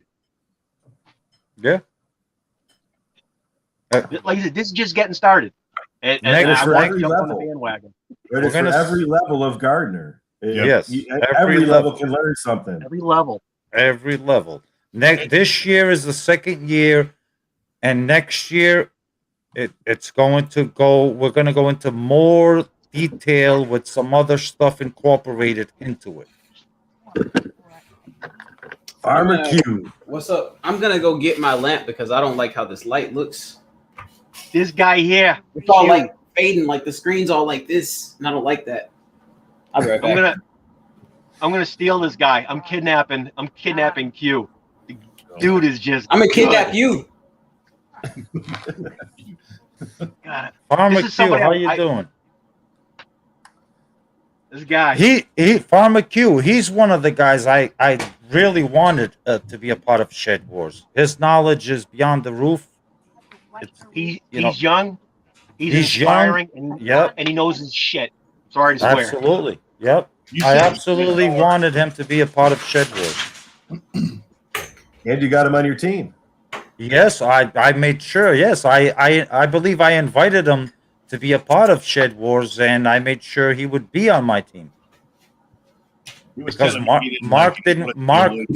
skipped right by him, and when I saw his name, I'm like, "Oh, Farmer Q still there. He's coming with me." Yeah, Farmer Q told me he didn't want to be on your team. He wanted to be on the Back. Those are lies, Cajun Hydroponics. Those are lies. Will it blow? Will it grow? He claimed me from the day one, and I'm Team Will It Grow. He showed me love from the day one when I rolled into the live that first night. I was like, hey, I'm with Team Will It Grow. So Woodcutter didn't get to have his evil influence on me, so I'm all good over here. That's right. That's right. Team Woodchip. I told you I would take you, and I took you. Hey, I guess I got to start talking trash too. I got to get into fun too. Team mulched up wood chips on the playground. That's still gross. Farmer Q. Yes, Farmer sir. Q, you at your age, doing what you're doing right now, your potential for being something incredibly big. I just know, if you keep doing what you're doing, you're going to be something bigger than what you expect to be. Well, I mean, I just got to stay consistent on the YouTube thing because this is just me living my life every day, y'all. This isn't for me. I'm getting really good at just being like, hey, I'm gonna just bring the camera and shoot it. If they like it, they like it. I'm gonna post it. I'm getting better at that now because honestly, Like, I'm just trying to eat. I'm just trying to get to the next meal, y'all. I'm trying to like. But the thing that's really cool is, like, when I get on YouTube and I post these videos and stuff, it keeps my like. I've never had such good timing. I've never had such good strategy. Because it's like, you know, we as people, we all are competitive inside of us naturally. So if we kind of not make that not the real purpose of it, but really just act like kind of play with it, it kind of does something to me, at least. I don't know. It makes me feel like I get all like, I get fired up. I'm like, dang, you know, I can't wait for the Shed Wars team to see how it's going, you know, even though I'm about to can up all this food and I'm like, dang, I'm about to have literally 400% more food than I had last year. Good stuff. That's awesome. That's awesome. And So he's a powerhouse. This guy, I don't say kid. He's a man. This man is a powerhouse. I didn't in the future. He has so much potential. He's going to be so big on YouTube. Either way, kid or man, I take it because, you know, we're all children in the eyes of God. I said I thought you were Cajun in your last video. You had Crocs and socks on. Cajun right there, boy. I'm always rocking the flip flops, man. I'm always rocking them. My wife. Hey, look. Believe it or not, so do I. Look, flip flop. That's what nice. That's what I rock to. Dude, like I'm telling you, I'll be out doing like a bid for a job, and like I'll forget I have them on, and I'll just be out there walking with the client, and I'm already relaxed. So they're like, man, so are you gonna work in those? And I'm like, what are you talking about, man? And they look down, and I'm like, oh yeah, hey, if it's easy, I might. I tell them that. I'm like, and I just, you know, honestly, you know, I'm just being me, y'all. You know, I'm just for real. I'm just being me. And it makes it easy to watch you for sure. You know, your videos and everything come across.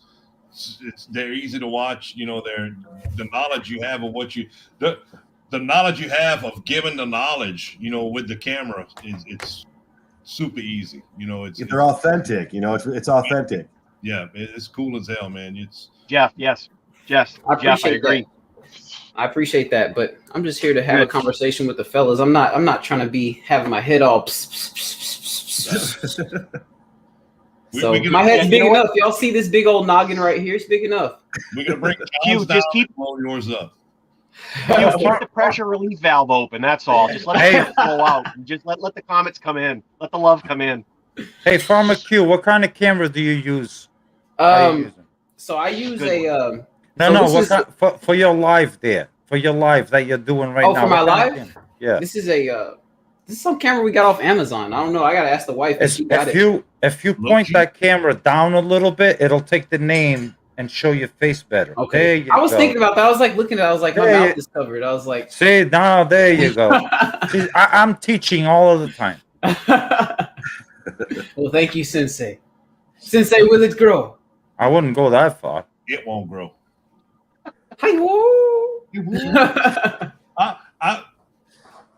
I've been getting some, you know, people was very upset with me because I started that hashtag. What? Team It Won't Grow. Team It Won't Grow? Yeah. You're right. It won't grow, but guess what it will do? It'll thrive. It'll thrive. How can it thrive if it don't grow? I don't know. You tell me. Hey, Danny, if it don't grow, it must be only in your garden because in mine, it grows. You got icicles growing right now, John. That's it. I said, well, I'm not ready to grow. You just said it's growing in your garden. No, I said in my garden it grows. Right now they're all in the basement.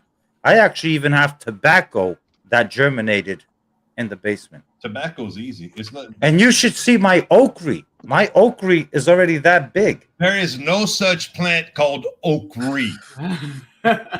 Sorry. Yes, there is. No, there's not. Okra. If you can grow an icicle, you can grow anything, man. Jeff got a video on it.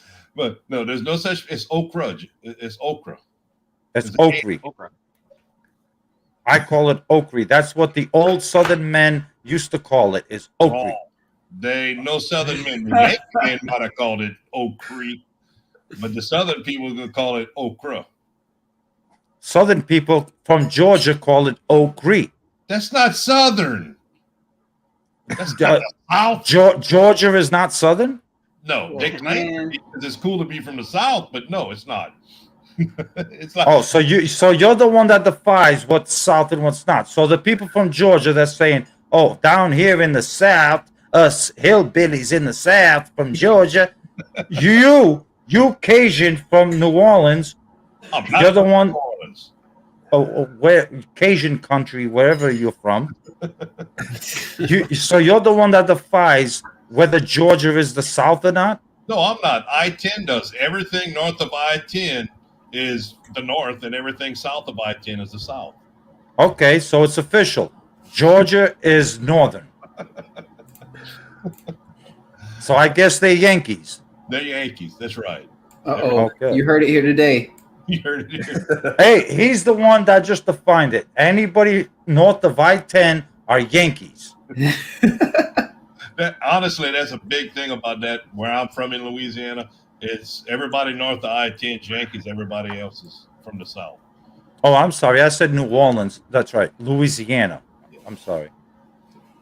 New Orleans is actually Creole, and I'm south of Lafayette, Louisiana. It's considered the Acadiana area, which is the Cajun area.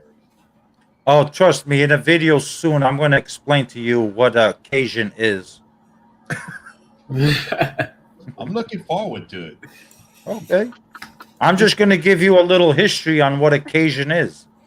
I know what the history of Cajun is. They're from Nova Scotia. You don't know my history. You don't know my part of the history of it.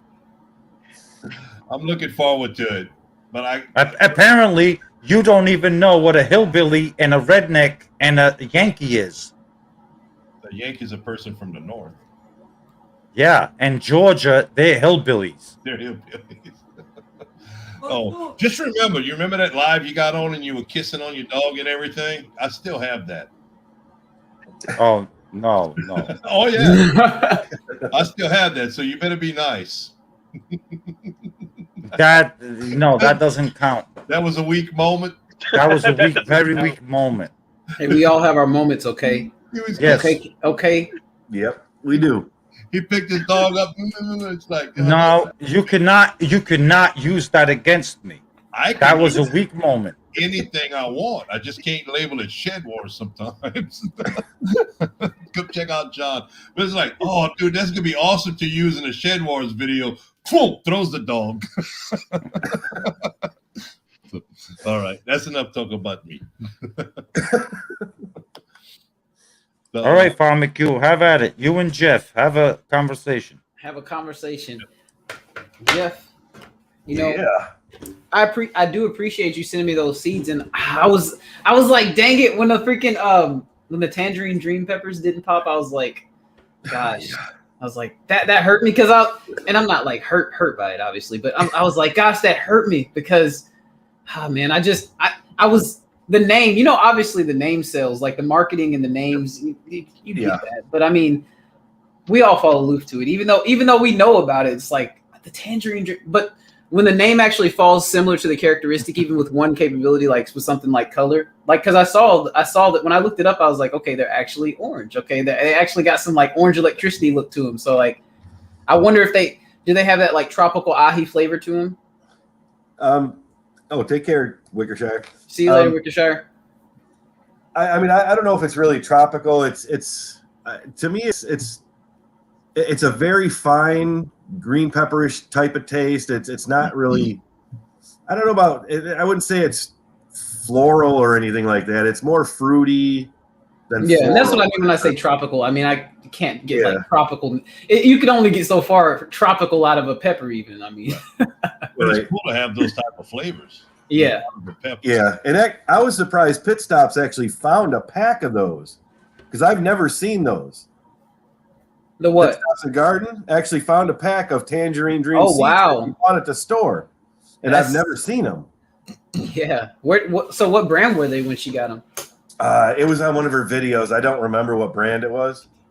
But yeah, I mean, I sent seeds to a bunch of people and I actually did get 2 of them to germinate out of the 6 that I put in, but the germination rate's very. You know what's very crazy? low. I'm gonna say I might have had 1 to germinate or something because I got my little I guess, like, you know, so I'm just getting used to doing different stuff on lives and stuff now because I mean we can do whatever we want. I mean obviously it's just, but right. I'm gonna get this tray right here. And I need to reference the video because, like on the tray right here, like these are some yellow gooseberries, like the bigger ones or whatever. But these are the lemon ice peppers you sent me right here. Tomatoes. Yes, tomatoes. I'm just getting all this stuff mixed up in my head right now. But these are the lemon ice peppers you sent me, and this is like some kind of tomatoes. Tomatoes. So I'm going to tell y'all a quick story. 5 seconds. I was at a client's house the other day, and they had a trampoline in the back of their house, and I was like, and I kept saying, "Oh, under the swimming pool," and he was like, "Trampoline," and I kept saying swimming pool, and he kept saying trampoline. So I have some kind of mental glitch. You can correct me, but I'm still going to say pepper. Okay, I'm just going to let y'all know.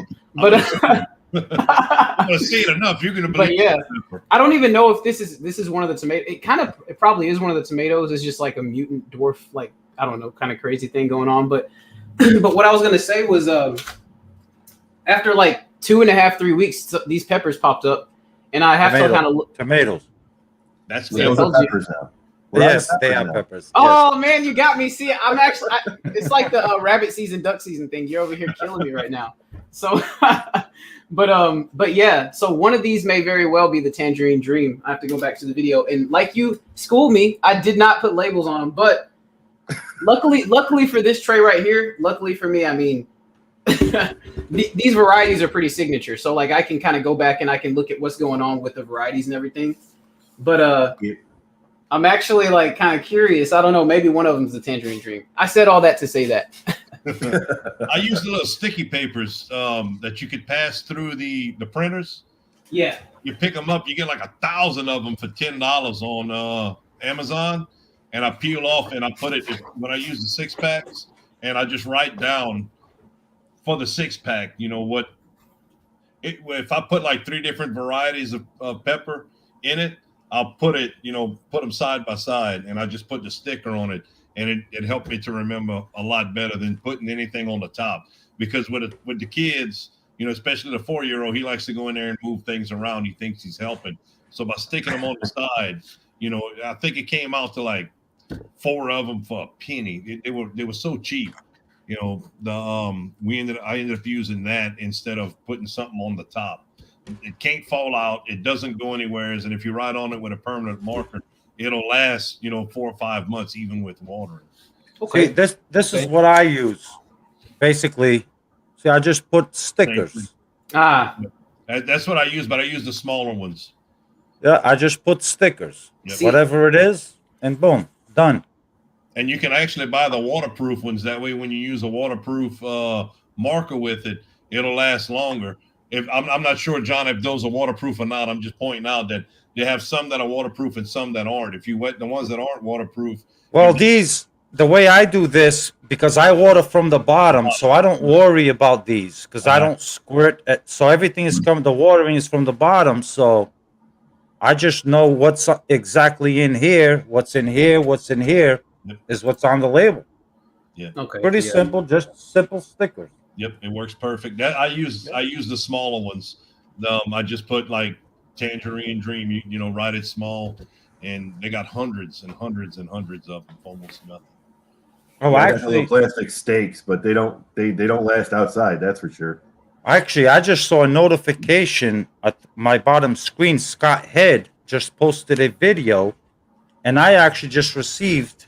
I gotta block this. I just received a package from Scott Head.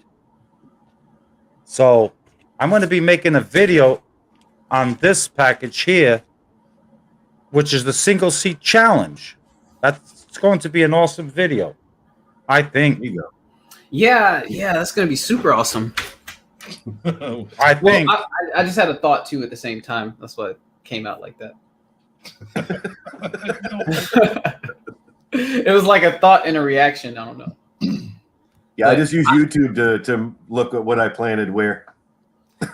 Well, the reason Will It Grow? I was actually gonna do the single seed challenge video too. That's why I was like, oh yeah. That's why I had that explosion of thought just then.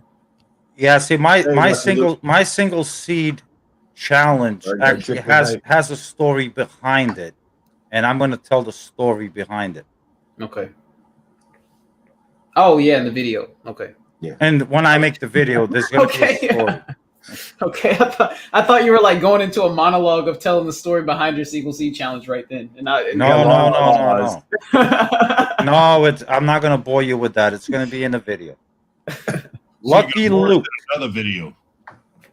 I think it's a great story, and if you guys decide you want to watch it, I think it's a great story. You, John, because you said you're not going to bore us right now in here with the story. So I said, so you're just going to bore us in another video. Yes. No, getting wrong. Okay, yes. It was a poke. Hey, I'm good with it. I'm good with it. I got thick skin, brother. I doubt it. Lucky Luke. How are you, Lucky Luke? I've learned to not put them in the freezer if it's a frost-free freezer. Or put them in a mason jar. In a mason jar. In a mason jar. You have no idea how many seeds I have from those peppers that are no good now. I wouldn't say they're no good. Bummer. I mean, I wouldn't throw them away and take them and just mass plant them in a small. I was gonna say you might end up with 4 or 5 plants out of it that you can get some more seeds from. Well, I got the 2, so I got the 2 to germinate, so I'm gonna definitely save seeds off of those as well. Like when I have some old seeds, like 3-4 years old, and I run into a package here or there, I'll just take the whole package, dump it into a tray, let them go, and watch what happens. And if I get 2, I get 2. I went to a local auto parts store. It was a couple years back, but I went in there to drop off some tomatoes to them. They're friends with my stepdad, and we had extras. And when I got in there and gave it to him, they had been asking. Well, the guy goes to the back and he comes to the front. He has an oil can, about twice the old type where you have to pop the holes in the top of them with the. Yeah. He got something looking like that, and he brings it out. He's like, "Here, I want you to try these." And I'm like, "Dude, it's oil." And then when you turn around the back, it's actually a variety of tomato that they would distribute into different people to share out from 1975, 76, and it was still sealed up. The can was still in perfect condition. It was given to them, but when I opened it up, they were all pelletized seed. So we tried some, it never worked. We tried a couple hundred, it didn't work. There was probably 100,000 seeds in there. I mean, about a gallon. And we ended up getting 1 seed off of it that to sprout out of the whole thing. We took 10, 20 trays and we just spread it across, close enough. And we had like 7 trays by the end. We had 1 plant that came up and a damn mouse ate it. Wow. No. In the greenhouse, and one of them finally popped. And I was excited. I'm like, dude, this is so awesome. We have no idea. Looking online with the name it was, we couldn't find the name, nothing about it. And we were so excited to get it. The picture on it looked like it was, a little bit bigger than a cherry tomato, kind of in between a cherry tomato and a small slicer. And we were so excited. I seen it come up. It's about 1.5 inches. And then I get in the greenhouse the next morning, it's gone. They got mouse droppings. Oh, dude. It's like, man. That was horrible. That's too bad. Yeah, it only takes 1, I got 2 seeds to pop. I just need 1 to grow so I can get some more seeds. Mice are terrible. So now a question that I have for you guys. Have you guys found a partner in the Secret Seed Challenge? Yes. Everyone? You haven't found one yet, Lion Chris? No, I haven't. So the two of you are together? Yeah, Jeff. Me and Danny. Yeah. Okay. Lion Chris, you haven't found anybody for the Secret Seed Challenge? I haven't, and honestly, I've been so swamped with work. I need to get more informed on it.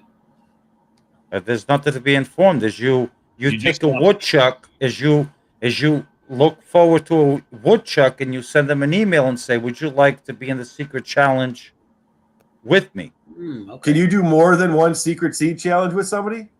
It's supposed to be just 1, but the team's equal. So if you do it more than 1, then you can end up having somebody that doesn't have. Yeah, it's supposed to be just You're supposed one. to find somebody else on the other team. Huh? Yeah, you're supposed to find somebody else on the other team and send them a secret seed that they have no idea what it is. And then, there's videos out there already that you just tell them 3 to 4 hints, like, hey, needs sunlight, needs this, needs that. And, and then they send you seeds and you have to figure out, if you don't know what they are, you just have to grow it and watch it come to fruition. And you say, that's what they sent me. Okay, that's fun. That sounds really fun. It is. That came up on Pafford's home. They're live the other night. That somebody said that one of the people were doing it with multiple other people. That's why I brought it up.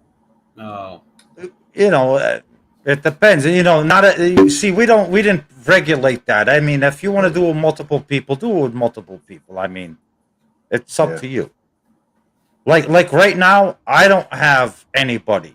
You know what I mean? I'm not even going to enter into it because the seeds that me and Mark, I lost all of Mark's seeds. They fell right through my hand. I saw that video.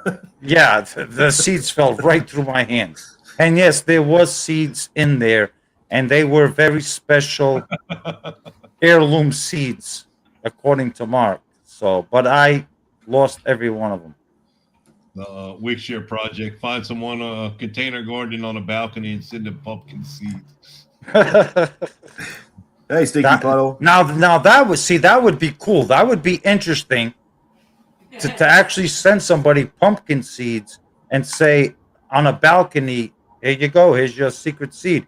And imagine if that person could actually succeed and grow a pumpkin in a pot in a balcony. That would be amazing. Yeah. That would be awesome.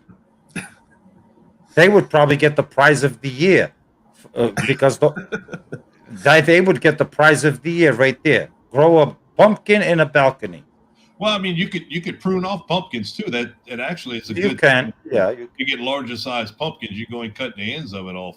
Yeah. It's just to know exactly what you get, and if you're growing some type of squash, which the seeds could look similar, you go and you prune the top of the plant off to where it quits growing up, and you end up with 2 squash the size of a basketball. You know, it doesn't work out well for you. So it would be cool. You didn't pumpkins hanging over the side of the balcony while you're trying to cut them. One falls and hits the ground or a car. Poof. No, I encourage everybody to look on the other team and find a partner and try to team up with them and have fun with it. And if you want to have multiple partners, I've tried. My wife don't let. Yeah, that didn't sound good, did it? Yeah. Okay. Yeah. You get what I'm saying. Yeah. Yeah. But I couldn't pass that one up. Yeah. Well, my wife doesn't allow it either, and I'm not interested in that. Oh, I'll never turn it down, but I don't look. If she gives me a hall pass, I'd be like, back 10 years ago, let's roll. Just be like, I might actually have the seeds in my mailbox now. You have to go check. Oh yeah, they should be. I'm waiting on a phone call from my car too. My car is supposed to be done between 2 and 4 today, so I got to go pick it up when they call. Now, Jeff, you got to watch out. You got to watch out for him because he's sneaky, and he knows that you're in New York, and only God knows what he sent you to grow up in New York. I don't know. It's a secret. Well, I got the seeds Jeff sent me already, and I love Google because that'll help. He fussed at me. You're not supposed to check that. You're just supposed to grow it. Once the seeds are in your hands, you can do whatever you want, I guess. You should have stipulated that because I sent him seeds. There is no way he would have known what they were. Oh, hell no. No, I couldn't even. The description I used to find them on the internet, I'm like, it's never going to be, boom, about 50 different, it comes up about 50. Apparently, a lot of people use the same description to find the seeds. What did you search? Monkey brains. Seeds that look like monkey brains. And it's like the first page is all people asking that, and it's all the same answer. I mean, I can't go into full detail. Oh, say this, say that, say that, because before you know it, I'm just blabbing on and on and on and on. It's like, look, just send them a blank package with seeds in it and give 3 to 4 hints how to grow it. Okay. And then let the grower, let them deal with it. Yeah. You succeed, you get points. You fail, you don't get points. Hi, Citizen Guardian. Thanks for stopping by. Okay. Well, There he is. I'm gonna get that done. done.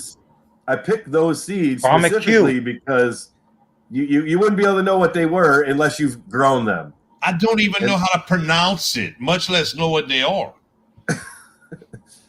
You already know what they are now. Well, So do you have to guess the variety as well, like the specific variety? Because obviously, if you send somebody, okay, so you don't. No, you don't have to guess anything. You just have to grow it. You want to keep it as mystery as possible. Okay. You basically, let me give you a piece of advice, Farmer Q. You're a part of my team, Team Will It Grow, right? Yeah. So if you pick a woodchuck, send them something that they can't grow. I didn't do that. I said Jeff. Excuse me. Excuse me. I wasn't talking when you were talking. You're gonna stop when I talk. I'm talking to my teammate here. And you stopped. So I was making a comment and you interrupted. Okay, go ahead. Oh, I don't know what to say now. I lost my train of thought. You got quiet. Well, then you need to shut your trap for the moment because I'm giving my teammate here advice. That's if fine. I was send pointing out, stop. Teammate. You're doing this when you should be doing this. Doing this, should be doing this. But no, I said Jeff something that he's gonna like. He'll be able to use, and he'll actually be able to use it for poundage also for the competition. So I wasn't horrible. I wasn't the horrible person you're encouraging Q to be. Hey! I'm encouraging all nothing but positive things. I'm just giving him a little hint, because this is for points at the end of the season. That this challenge is going to count. Fruition or failure, it's going to count. So Farmer Q, make sure you pick a good seed to send your opponent. Yeah, okay, I got you. I'm hearing you loud and clear. All right, we're good. Well, see, I picked something that wasn't really going to help your poundage, but just something that was going to be different for you to grow. Yeah, I really, if things come out the way they should, the poundage isn't going to be an issue for me. It's going to be the poundage of, figuring out how much I actually use because of the amount that I should be able to produce in the setup that I have. Yeah. So it's, being able to separate what I use home and, for Shed Wars portion of it, that's going to be the hardest part. So I mean, Jeff, come on, with Danny here, poundage is not a problem. I mean, just look at the size of his head. That's good. 6'3", 300 pounds. My head's not going to look like yours. I'm a grown man. It's common sense, I'll tell you. I mean, I got this. My head's the size of a basketball. If I could grow a watermelon the size of your head, I would be proud. I would be proud. Well, I would too if I could. I can't grow watermelon for nothing. We get one decent one and it never tastes well. I've grown one in my whole life. Last year, I grown one for the Shed Wars Challenge. One. In a bucket or in a pot. Right? In a pot. And I grew it and we ate it, me and my wife. One. Go ahead, Q. So, yeah, no, like I was just saying, like, what's the problem with the watermelons? Because, like, I feel like watermelons are dang near easier to. Okay, here's the thing: if you got everything right from the start, easier to grow than a tomato. My issue is the powdery mildew. I haven't found. Okay. I haven't found a variety that will deal with the circumstances. Because by the time we get to the point where most of them alone, we're trying some baby watermelons this year, sugar something, but sugar baby. I think it is. By the time we get to that point, there's way too much rain, which we dealt with last year by adding just compost and not having any dirt. So they did well until the powdery mildew came. Once the powdery mildew came, the plants just didn't work. We did get a bunch of cantaloupe off of it for the end of it, but it just devastated the watermelons that we had. So let me ask you this, and here's where we start to go to cost versus like if this is worth it versus like if you're actually wanting to do this, for your own desires, like. Right. Did you have like an IPM schedule for those watermelon, like when they were having the powdery mildew problems? Okay, that's the first thing. But the second thing is there's like the yellow varieties typically have less of a problem with that environmentally. And we don't. I like the really sweet ones. If I'm gonna grow something, I want one that I want to grow what I like. Honestly, the watermelon portion and the cantaloupe portion is more for the kids because the kids eat that. Which my son. Actually, he'll pick tomatoes and eat tomatoes all day long. It's ridiculous how much he eats the tomatoes. But they like the portion of the watermelon and the cantaloupe spreading across the yard, and they like seeing that and being able to dig through it to find the stuff. So we are, we do like the watermelon. And this year we spread them out because the watermelon, I have 3 beds in the front, and the watermelon and the cantaloupe were side by side. So when the watermelon initially got the powdery mildew, it didn't take but a few days, and then it was all over the cantaloupe. Yeah. Homestead Aquarius, how you doing? What's up, home? Let me. Thank you, sir. Let me keep my chat pulled up. But yeah, what's up, Homestead Aquarius? What did you call it? The IP what?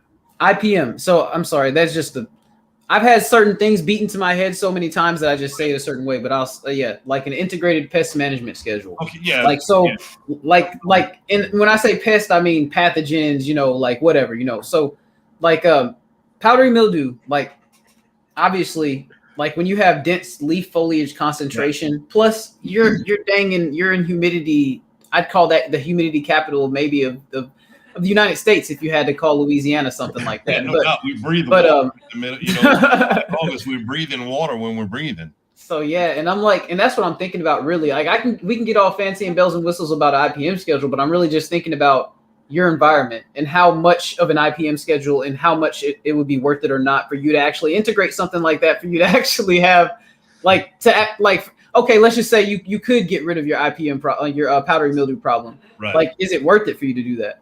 Hey, Sushi, you see Danny there? Look, you see this guy right there? 31109. See that guy? So much easier. Thank you. See that guy? 31109. Got it. Last year I started.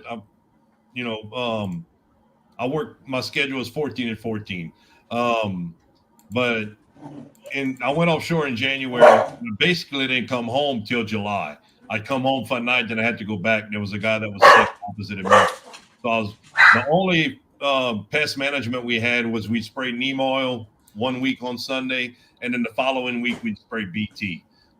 We have the copper spray for the fungus, and that's supposed to also help powdery mildew and a couple other things. We were talking about it early on before. I think it's one of the first things Jeff and I had spoke about, but I still can't remember. There's five things I'll be using this year. You spray 2 of them 1 week, and then 3 of them the following week, trying to help prevent some of it. So that's kind of what we have. Boss Tools.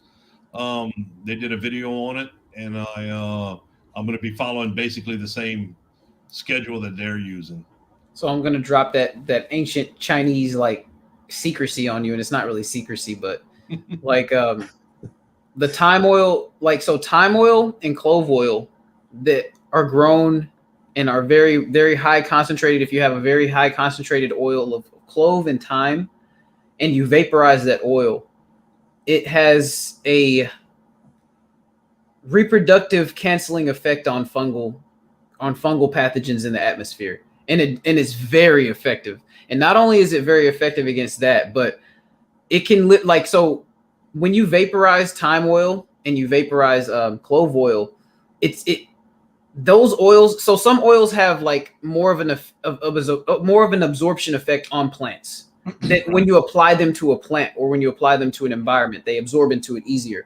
So when you apply thyme oil and clove oil, they have a systemic effect on your plants passively.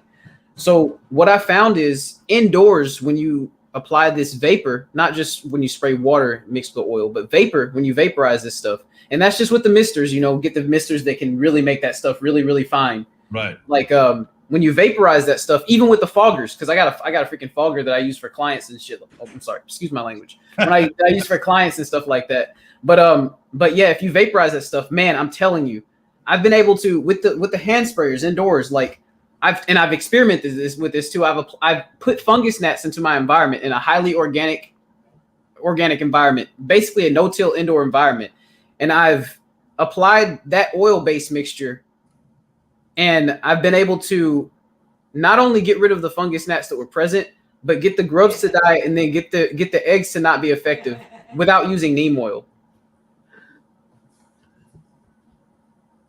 So on top of that, so a particular product that's out there that you can forego all this crap with is called Can Control, and it's kind of, it can get kind of costly, but you can use so much of a small amount of it that it just literally like and I do consulting for people and things like that, and this product right here, like Can Control, that product, like I will swear by it, like on an indoor and outdoor basis.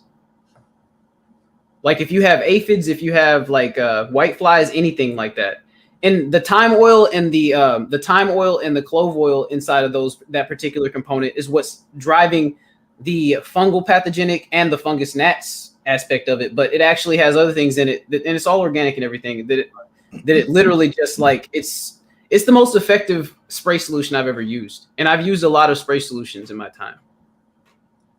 That's good to know. Is it a weekly application you'd want to be using it for? Or I use it. So essentially, I would use this one. You can use it weekly if you want, but that's where you have to kind of start to use that scale a little bit. So what I would do with it, I would use it once a month, and I would have another thing that I use regularly. Maybe your neem stuff, your other stuff that's cheaper and more available, I'd use that on a more regular basis, and then I would use this as the holy guacamole of the whole shebang. Have you ever heard of using copper sprays for the different? So yeah, copper sprays are really effective for fungals. And the thing about copper is like it's really unique in the sense, yes, it's super. So thyme oil, yes, Miss Craft. Okay, so yeah, okay, so Wickershire product. What'd you say, Cajun Hydroponics? No, you can answer his question. I was just asking about if you agree if the copper spray, work for fungal and I feel like just so how certain pathogens and certain bugs and stuff get resistant to certain things. Right. I feel like there's certain fungal varieties that are more resistant to copper than others. Right. Gotcha. And I feel like your powdery mildews are really resistant to coppers, bro. I'm just really gonna get real with you about that. Well, my main thing with the copper spray is more along the line. Like I said, if we make the cantaloupe and the watermelon, if it makes, I'm happy with it. Even if we just pick one watermelon to eat, yeah, I'm happy. The main thing is helping to prevent it on the tomatoes. Yes, especially my tomatoes outside, and I haven't found any issues. I've only used it 1 year. We sprayed it 3 times, and it really did amazing. The difference in the production off of what we had and the longevity of it. As far as the cucumbers with the powdery mildew, I'm growing the Dasher 2s, and they seem to be really resistant to the powdery mildew right here in our area, at least the type we have. Okay. So that makes a big difference. Heck yeah. And so the Wickershire Project said, what's my feeling on cinnamon dusting on soil? I've heard people use it for whatever purpose. I mean, I guess it can keep away ants or something a little bit, but not really.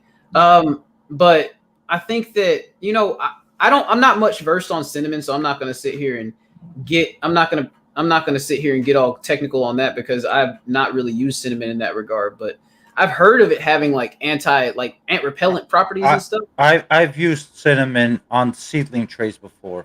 Okay. Can you elaborate on that? If you have the aphids and all that stuff, cinnamon will tame it down a little bit. Okay. Cinnamon has a pathogen in it that the aphids don't like it. Got you. So they stay away from it. But it's only when I have an issue, if I see certain trays that I have it being attacked, I will sprinkle cinnamon all over the top of the soil and just leave it there. Do you sprinkle on the plants also with the aphids? Yep, it doesn't. The cinnamon does not harm the plants. I just sprinkle it and put a nice coating on top of the tray and just leave it there. Okay. Because I water from the bottom, so the Right. cinnamon just stays right on the surface the whole time. It does help control it. Yes, it does. No, okay, well, cool. Well, perfect. I'm gonna start using that on my ceiling trays then if I have any problems with that, because it's not that I refute it, I just never used it, so I didn't want to have input on it. I have used it. It does help control it to a bit. Okay, well, awesome. So Stinky Puddle Ranch says, does the vaporization prevent oil burn on your leaves during heat or sunlight? No, it will not. In fact, it will probably be more thorough of a oil burn because you're covering more surface area with that vapor. The really big benefit of using it, I would still use it in the morning and in the afternoons when the suns aren't being directly on your plants. But the real benefit to using that vapor and vaporization is when you're trying to get absorption. You're covering so much of an area with that vapor compared to like water droplets. Like it's still water droplets, but like the air water droplets, essentially, you know, when you vaporize it, you're covering so much more surface area on that plant that that you're just going to be able to hit the pest and you're going to be able to get absorption on the plant. So you're getting 2 in 1 with one application. But yeah. So those vapor pumps, like I've been seeing a lot of them on some of the different videos, not videos. I'm sorry.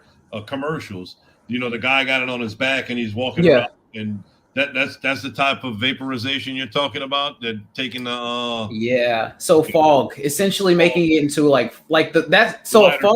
fogger is like the most intense form of vaporization. Okay. Obviously, with a hand sprayer, you can get to a certain level, but when you're using a fogger, you're throwing not regular gas, but the 2-cycle fuel or whatever, the mixed gas in there, and you're just going ham with it. So it's just like with my fogger, I put 3 gallons of liquid in it at a time. And I'm not even lying to you. I can spray to the top of a 60-foot tree with that thing. Wow. It'll push you down more. Yeah. Wow. Because it has different tools on the end of it. So you can have one that's made for spraying a small area but fogging that bad boy out. Right. Or you can have one that's made for jet streaming of like the mist into a certain channel. So it's pretty cool. And it was expensive, but the thing about it is I actually use it for work too. So I double justified that and threw it into the mix real quick. Well, we have some smaller ones that they have. It's electric that we can, you know. Heck yeah. Just in the oil field, it's used for different things. As long as you can mix, as long as it's a water soluble solution, it could be used in it. So I might look into trying that. It makes the biggest difference because realistically. Just take a second to think about this. They have all these like different like concoctions and things like that online, and they're like, oh, this works. And then people will use them and then they're like, oh, this didn't work so well for me. Think about the only thing that's getting in the way of that not working well for that person is human error. So what can we do to make human error reduce? Right. Increase the application of whatever the heck it is that we're doing on a like holistic level. And the best way to do that in this particular application is vaporizing it and then delivering it in the most complete method that you can. Right. That's great information. Yeah. Well, thank you. One of the things like growing seedlings indoors is I would strongly recommend is don't use compost from the outdoors. Bing, bing, bing. Don't use that. That compost has all kinds of funguses and gnats living in it, and you're just bringing indoors to your house. Your seedlings do not need any type of nutrition in the soil. So don't think that, my babies, they're gonna germinate and they need to be fertilized. They do not need fertilizer until they get their second set of leaves, your third set of leaves. Then you gradually give them liquid fertilizer from the bottom up. But the soil does not have to be compost. It's seedling mix, neutral, nothing in it, no vitamins, nothing. Right. Everything in there good for the seedlings until they're like 2 or 3 weeks old. That's what the mother's for. The mother's milk is coming from the form of the branch that it fell from. You know what I mean? It gives that seed its coat, its endosperm that it gets to eat from for sometimes even up to a month. Some of these seeds can supply themselves for longer than 2 weeks. Most are vegetable seeds because they have a short season. They supply themselves for about a week or 2 weeks, But when you think about a tree, it has a long lifespan. So that one seed that thing could supply like life for that tree for probably about a month, 5 weeks or something like that. And that's one of the mistakes a lot of people starting seeds indoors they make is like they don't take into consideration the seed starting mix. It's dead. That mix has absolutely no nutrients in it. The seeds don't need that. The seeds need simply is the right temperature and the right moisture content. Right. And they will pop. And there's enough energy in that seed to feed that plant till it gets to a certain, the second, third, true leaves. And then you just give it a little reduced fertilizer from fertilizing from the bottom. And that's all they need. But some people make the mistake like, oh, I have compost in the backyard. Let me just stuff the compost, bring it in. You're bringing in an awful lot of junk that you don't need. Believe it, that Bro. you don't need inside of your house. Bro, Yeah, like I I'll gotta go and get some tools out. It's starting to rain. Thank see you you. later, brother. It's always nice Bye, talking Danny. to you, brother. Great, man. Y'all have a good one. You Have too. a wonderful day, Bye-bye. Danny. Y'all have Happy a Easter. Yep. You too, Happy Dave. Easter. Y'all grow up. You'll be hearing from me soon. I'm so scared, John. That finger's like you point at me with one, and they got 3 more pointed back at you. So I'm not that scared. Well, at least the right one is pointing at you and not the other one. I'm not scared of that. I gotta go. It's raining. My tools out. Later, y'all. All right, Happy later. Easter. But yeah, I'm gonna even add to what you're saying, like will it grow? I mean, like, so I have earthworm castings that are made inside my house. I would never mix those earthworm castings with some seed starter mix that I would use to start my seeds because There's no Okay. need. Exactly. It's a waste. There's no need. just because it's grown into, and it might not have bad guys in it, it might be nothing but good for the seed, but why would I chance that when I know that the seed could do good by itself, like you're saying? Yeah, the seed will do just fine by itself. All it needs is just, like if you're going to transplant it, let's say, if you're going to willing to take your seed, let's say from the little pots that you're going to in, and you want to bring it up to a 4-inch, 6-inch pot, and you really want to grow it, then you might want to add a little nutrition during transplanting. At that point, it's already got 3 leaves, true leaves on it. Then sure, why not give it a little worm castings? But as far as seedlings go, use dead soil, absolute dead soil. You don't need any type of nutrition soil to start a seed. Oh yeah, and that's why Temperature and moisture. Temperature Oh, yeah. and moisture will do Dude, it. I just get a cocoa brick and I just get some RO water and I literally I hydrate that cocoa brick. That's my seed starter mix. Who said that? Homestead Homestead Aquarius, of course. Here he is. Yeah, that's why you can sanitize seed starting mix. Or you boil water, you can bake it because you're not killing anything. You don't want to do it to potting soil or anything like that because then you'll kill stuff that's good for the plants. Right, right. See, like my seed starting mix, when I get it moist before I plant the seeds, I use boiling water. And the reason why I use boiling water is because I want that soil to be already warm when I put the seeds in. So if I'm going to drench the soil with cold water, it's cold. So I use boiling water. I get it, the soil immediately up to temperature. It's a little bit warmer than it normally would be. I put the seeds in. I cover it. I water it in with some like tap warm water from the top, and I put it on the heat mat and leave it alone. Yep. So I don't compost, so I don't know if any of you guys can answer that one. Citrus and onion remains in composting. We feel we just have to trash dump this material, useless feelings. So I'm going to tell you this, a lot of your big composting yards, they put that stuff in there, but if you're composting on a small level, there's this thing called buffering in your soil, in your compost, in your coconut coir, in anything. And buffering pretty much means the more you have of something in an environment, the more that it'll take care of something that can be an issue within that environment. Now, when you have a huge composting yard in which your buffering is like enormous, you have like a whole apartment complex. essentially to take care of your problems. Whereas to where you're composting in your pile at home, you might have an apartment to take care of your problems. So when you look at it in that remain, I would kind of avoid the citrus and onion remains. Like, but if you have that inside your compost that came from a compost yard, I wouldn't worry about it in that same regard. But at home, because the compost piles in those yards are so massive and so big. I mean, I've bought compost years ago. There's toothbrushes in it. There's, I mean, the things you find in that compost, literally, you know, you just, as you see it, boom, and only Lord knows what they put into there. Yeah. Where if you find a toothbrush, but you know what? That's some of the best compost that I've ever bought. No lie.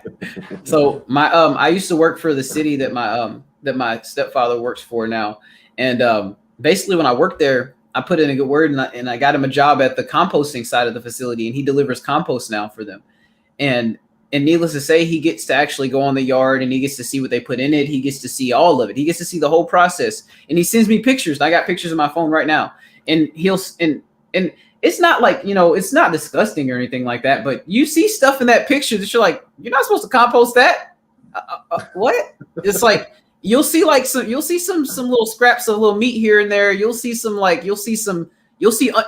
orange, and the only orange that you see is organic. Is gonna be some orange peels. You'll see some onion husk and stuff like that. But you know what's crazy? That compost, they actually have like the soil samples of their compost and stuff like that.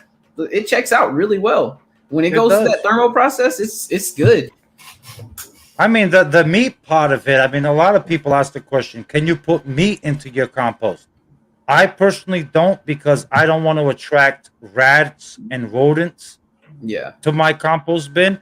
There's nothing wrong with putting, you know, chicken bones in your compost if you want to.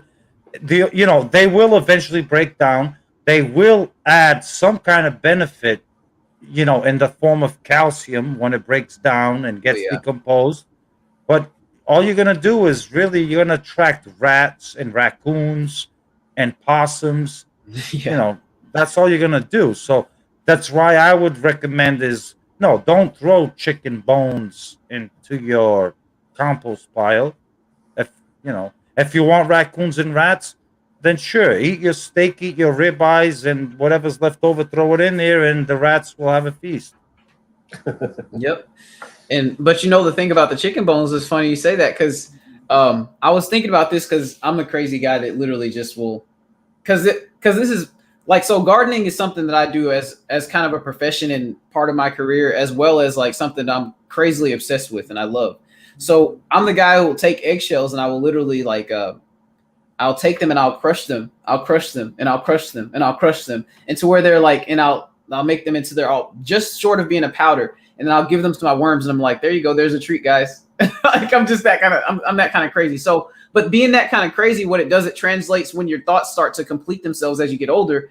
Like I'm like, okay, here's a fun project I can do for my kids when they're bored. Okay, let's put some chicken bones in the oven. Let's get them to the point where they're really like nice and flaky, and we're gonna have some water and pestle fun, guys. I need y'all to grind this up, and when y'all do this, the one of y'all who grinds it up the most gets $1 or something like that. And then the garden which they're eating from is being enriched, and they're learning from this process. All the while they're getting a positive reward within their mind while they're doing this process, and it all comes full circle. Yes. Yep. The worms, that's a great way to do it. And that, if anything, is one of the best ways you can use, like, let's say, eggshells, where this drives me crazy. A lot of people that I hear, they say, oh, yeah, I'm going to grind up my eggshells and I'm going to incorporate them into the soil, and this is going to be great calcium source for my plants. Over time, maybe. After about 2.5 years. What people don't understand is plants consume their nutrients through the roots. Roots consume nutrients is through a liquid form, not through a solid matter. That eggshell, doesn't matter how much you crush it, it only becomes available is when it, over time, it actually disintegrates with the watering, rain, and then it becomes available as a liquid matter because it has dissolved into a liquid matter. Now the root can take it. But roots don't take solid particles and say, oh, here's calcium, here's a tiny little grain of sand that is still an eggshell. Let me consume that and swallow it. It has to be water soluble in the form of liquid. Now, can you make eggshells, available faster? Yes, you can. Grind them down to like a fine sand, and then put a little bit of vinegar in a bowl, and the vinegar will actually dissolve that and make it water soluble. You can use eggshells that way to make it quick. But don't think that because you crush your eggshells and you throw them into your garden bed that, oh yeah, yep, there's the calcium the plants need. Ain't gonna happen.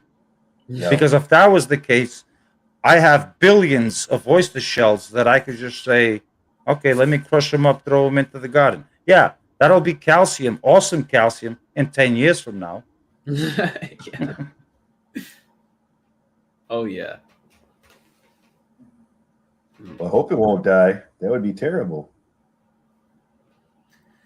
Pitts, I would kind of, if you hit it with everything but the kitchen sink, maybe I would kind of back off of it a little bit, and then I would just kind of start giving it some, maybe kind of, how hot? I mean, I'm trying to think about their environment because I remember what I remember.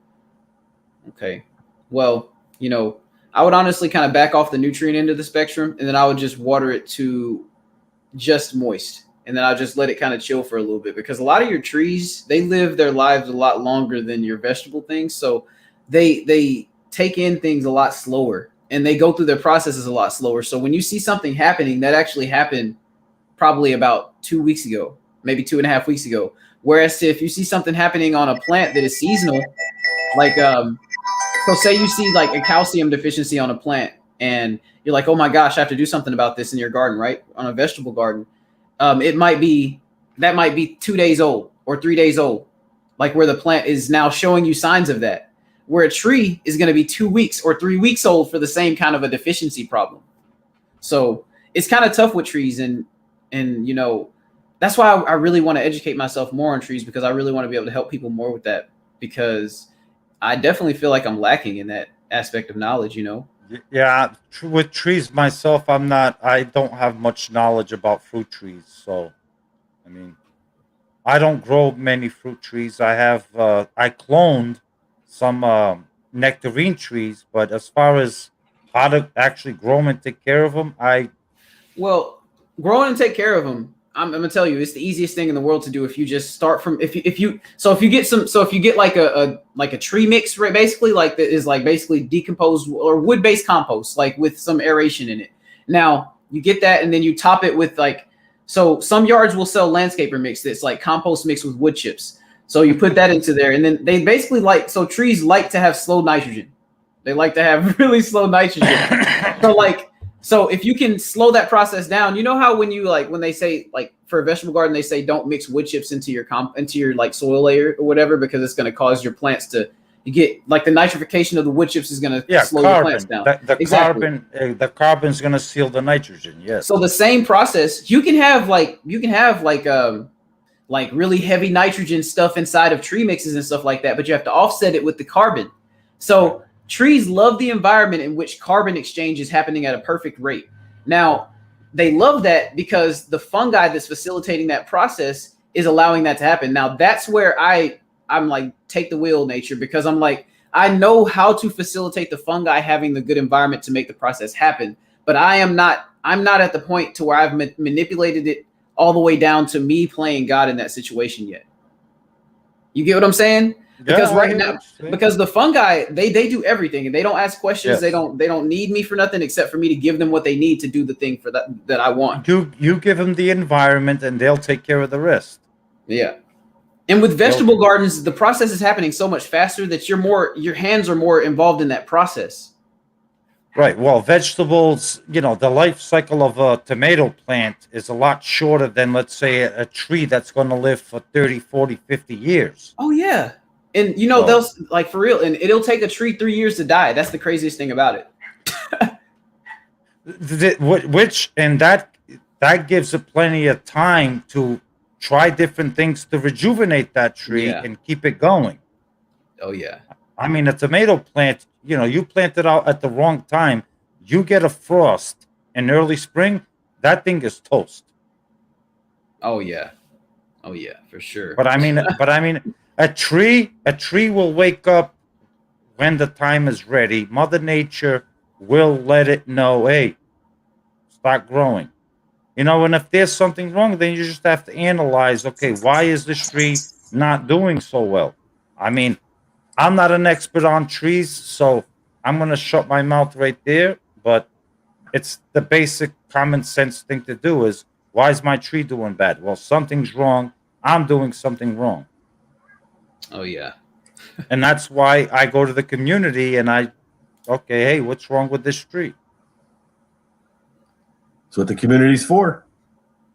Well, you know what helps trees a lot too, though? And I know a little bit more about trees than what I like to let on, but I don't want to educate nobody because I like to, if people ask me a question and then they ask me 15 questions afterwards, I like to be able to like walk them down that path. I don't want to spoon feed them necessarily, but I want to be able to like, it's like, if someone asks me, hey, why is my citrus tree doing this? And then I'm like, okay, I look at the picture or I look at the example that they give. And then I'm like, okay, based off what you've given me and based on my experience, I can say that I think that it's this. And then they go and do something and they're like, hey, this happened as a result of me doing this. And I don't think that what you said was right. And then I can be like, oh, okay, so I saw that you did this. And okay, you're kind of supposed to do it slightly differently like this.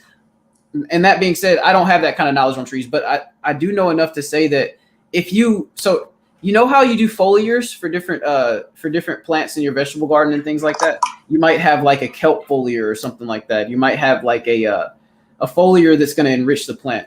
So if you take that same foliar and you cut it by about 10 times, so let's say the ratio that you're using it normally is like a ½ ounce per gallon or something.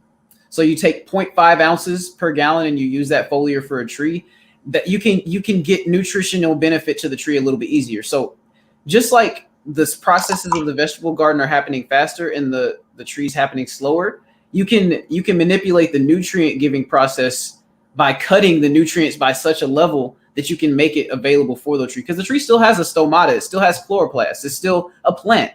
You know what I mean? Yeah. Like it's not like it's an alien. But yeah, my wife is going to kill me. What'd you do? I'm only supposed to smoke 2 cigarettes in the house. I'm like at my 7th or 8th. I would say we're gonna have to cut this off pretty soon. I think I'm gonna have to go get my car. I think I'm gonna have to be on here in almost 4 hours. I think I'm gonna have to go open the windows and the doors and stuff before she gets home. She went to the store and I've already smoked like 10 cigarettes, for crying out loud. Right, that's too bad because all this great information's getting spread out. No, she gets upset when I smoke. Like she says, I smoke 1 or 2 and then go get your ass outside. But when I smoke like 10, she can smell it, like really smell it. Yeah.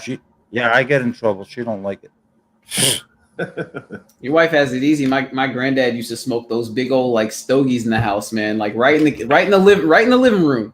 Like doesn't matter who's at the house. He was like this. He was like, like the old timers. They had it a little different. They were like, he was like, this is my house and I'm gonna do what I want. So he would literally company be over. He just light up the stogie, smoke out the freaking room.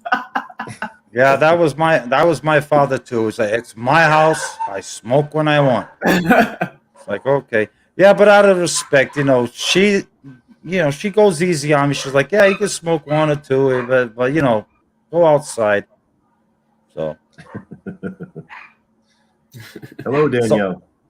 It's reasonable. It's reasonable. Yeah, it's actually the temperature has gone up to 48 degrees now outside. So I am going to go outside and do some garden cleanup. Guys, thank you so much for having me, Jeff. Hey, it's been awesome. I'm going to go get some work done myself too. And everybody in the chat, thank you for having me. And you guys have a wonderful Easter. You too. Have fun. Thank you very much. Okay, bye, guys. All right, bye. See you later. Yeah, I think we're going to wrap it up. I got I was expecting to do this for maybe an hour or two. I still got to plant my tomato seeds, go get my car. I was going to plant some radishes today. Now you gotta put some things on the tomorrow list and do some more stuff today to compensate. Yeah, pretty much. Hey, well, it's been a pleasure being in here tonight. Yes, thank you for coming. Thank you, everybody, for stopping by and sticking with us and watching for so long. And see you later, Citizen Garden, Dan's Permaculture, Danielle, the Wickershire Project, Stinky Pelter Ranch, Vincent Rondon.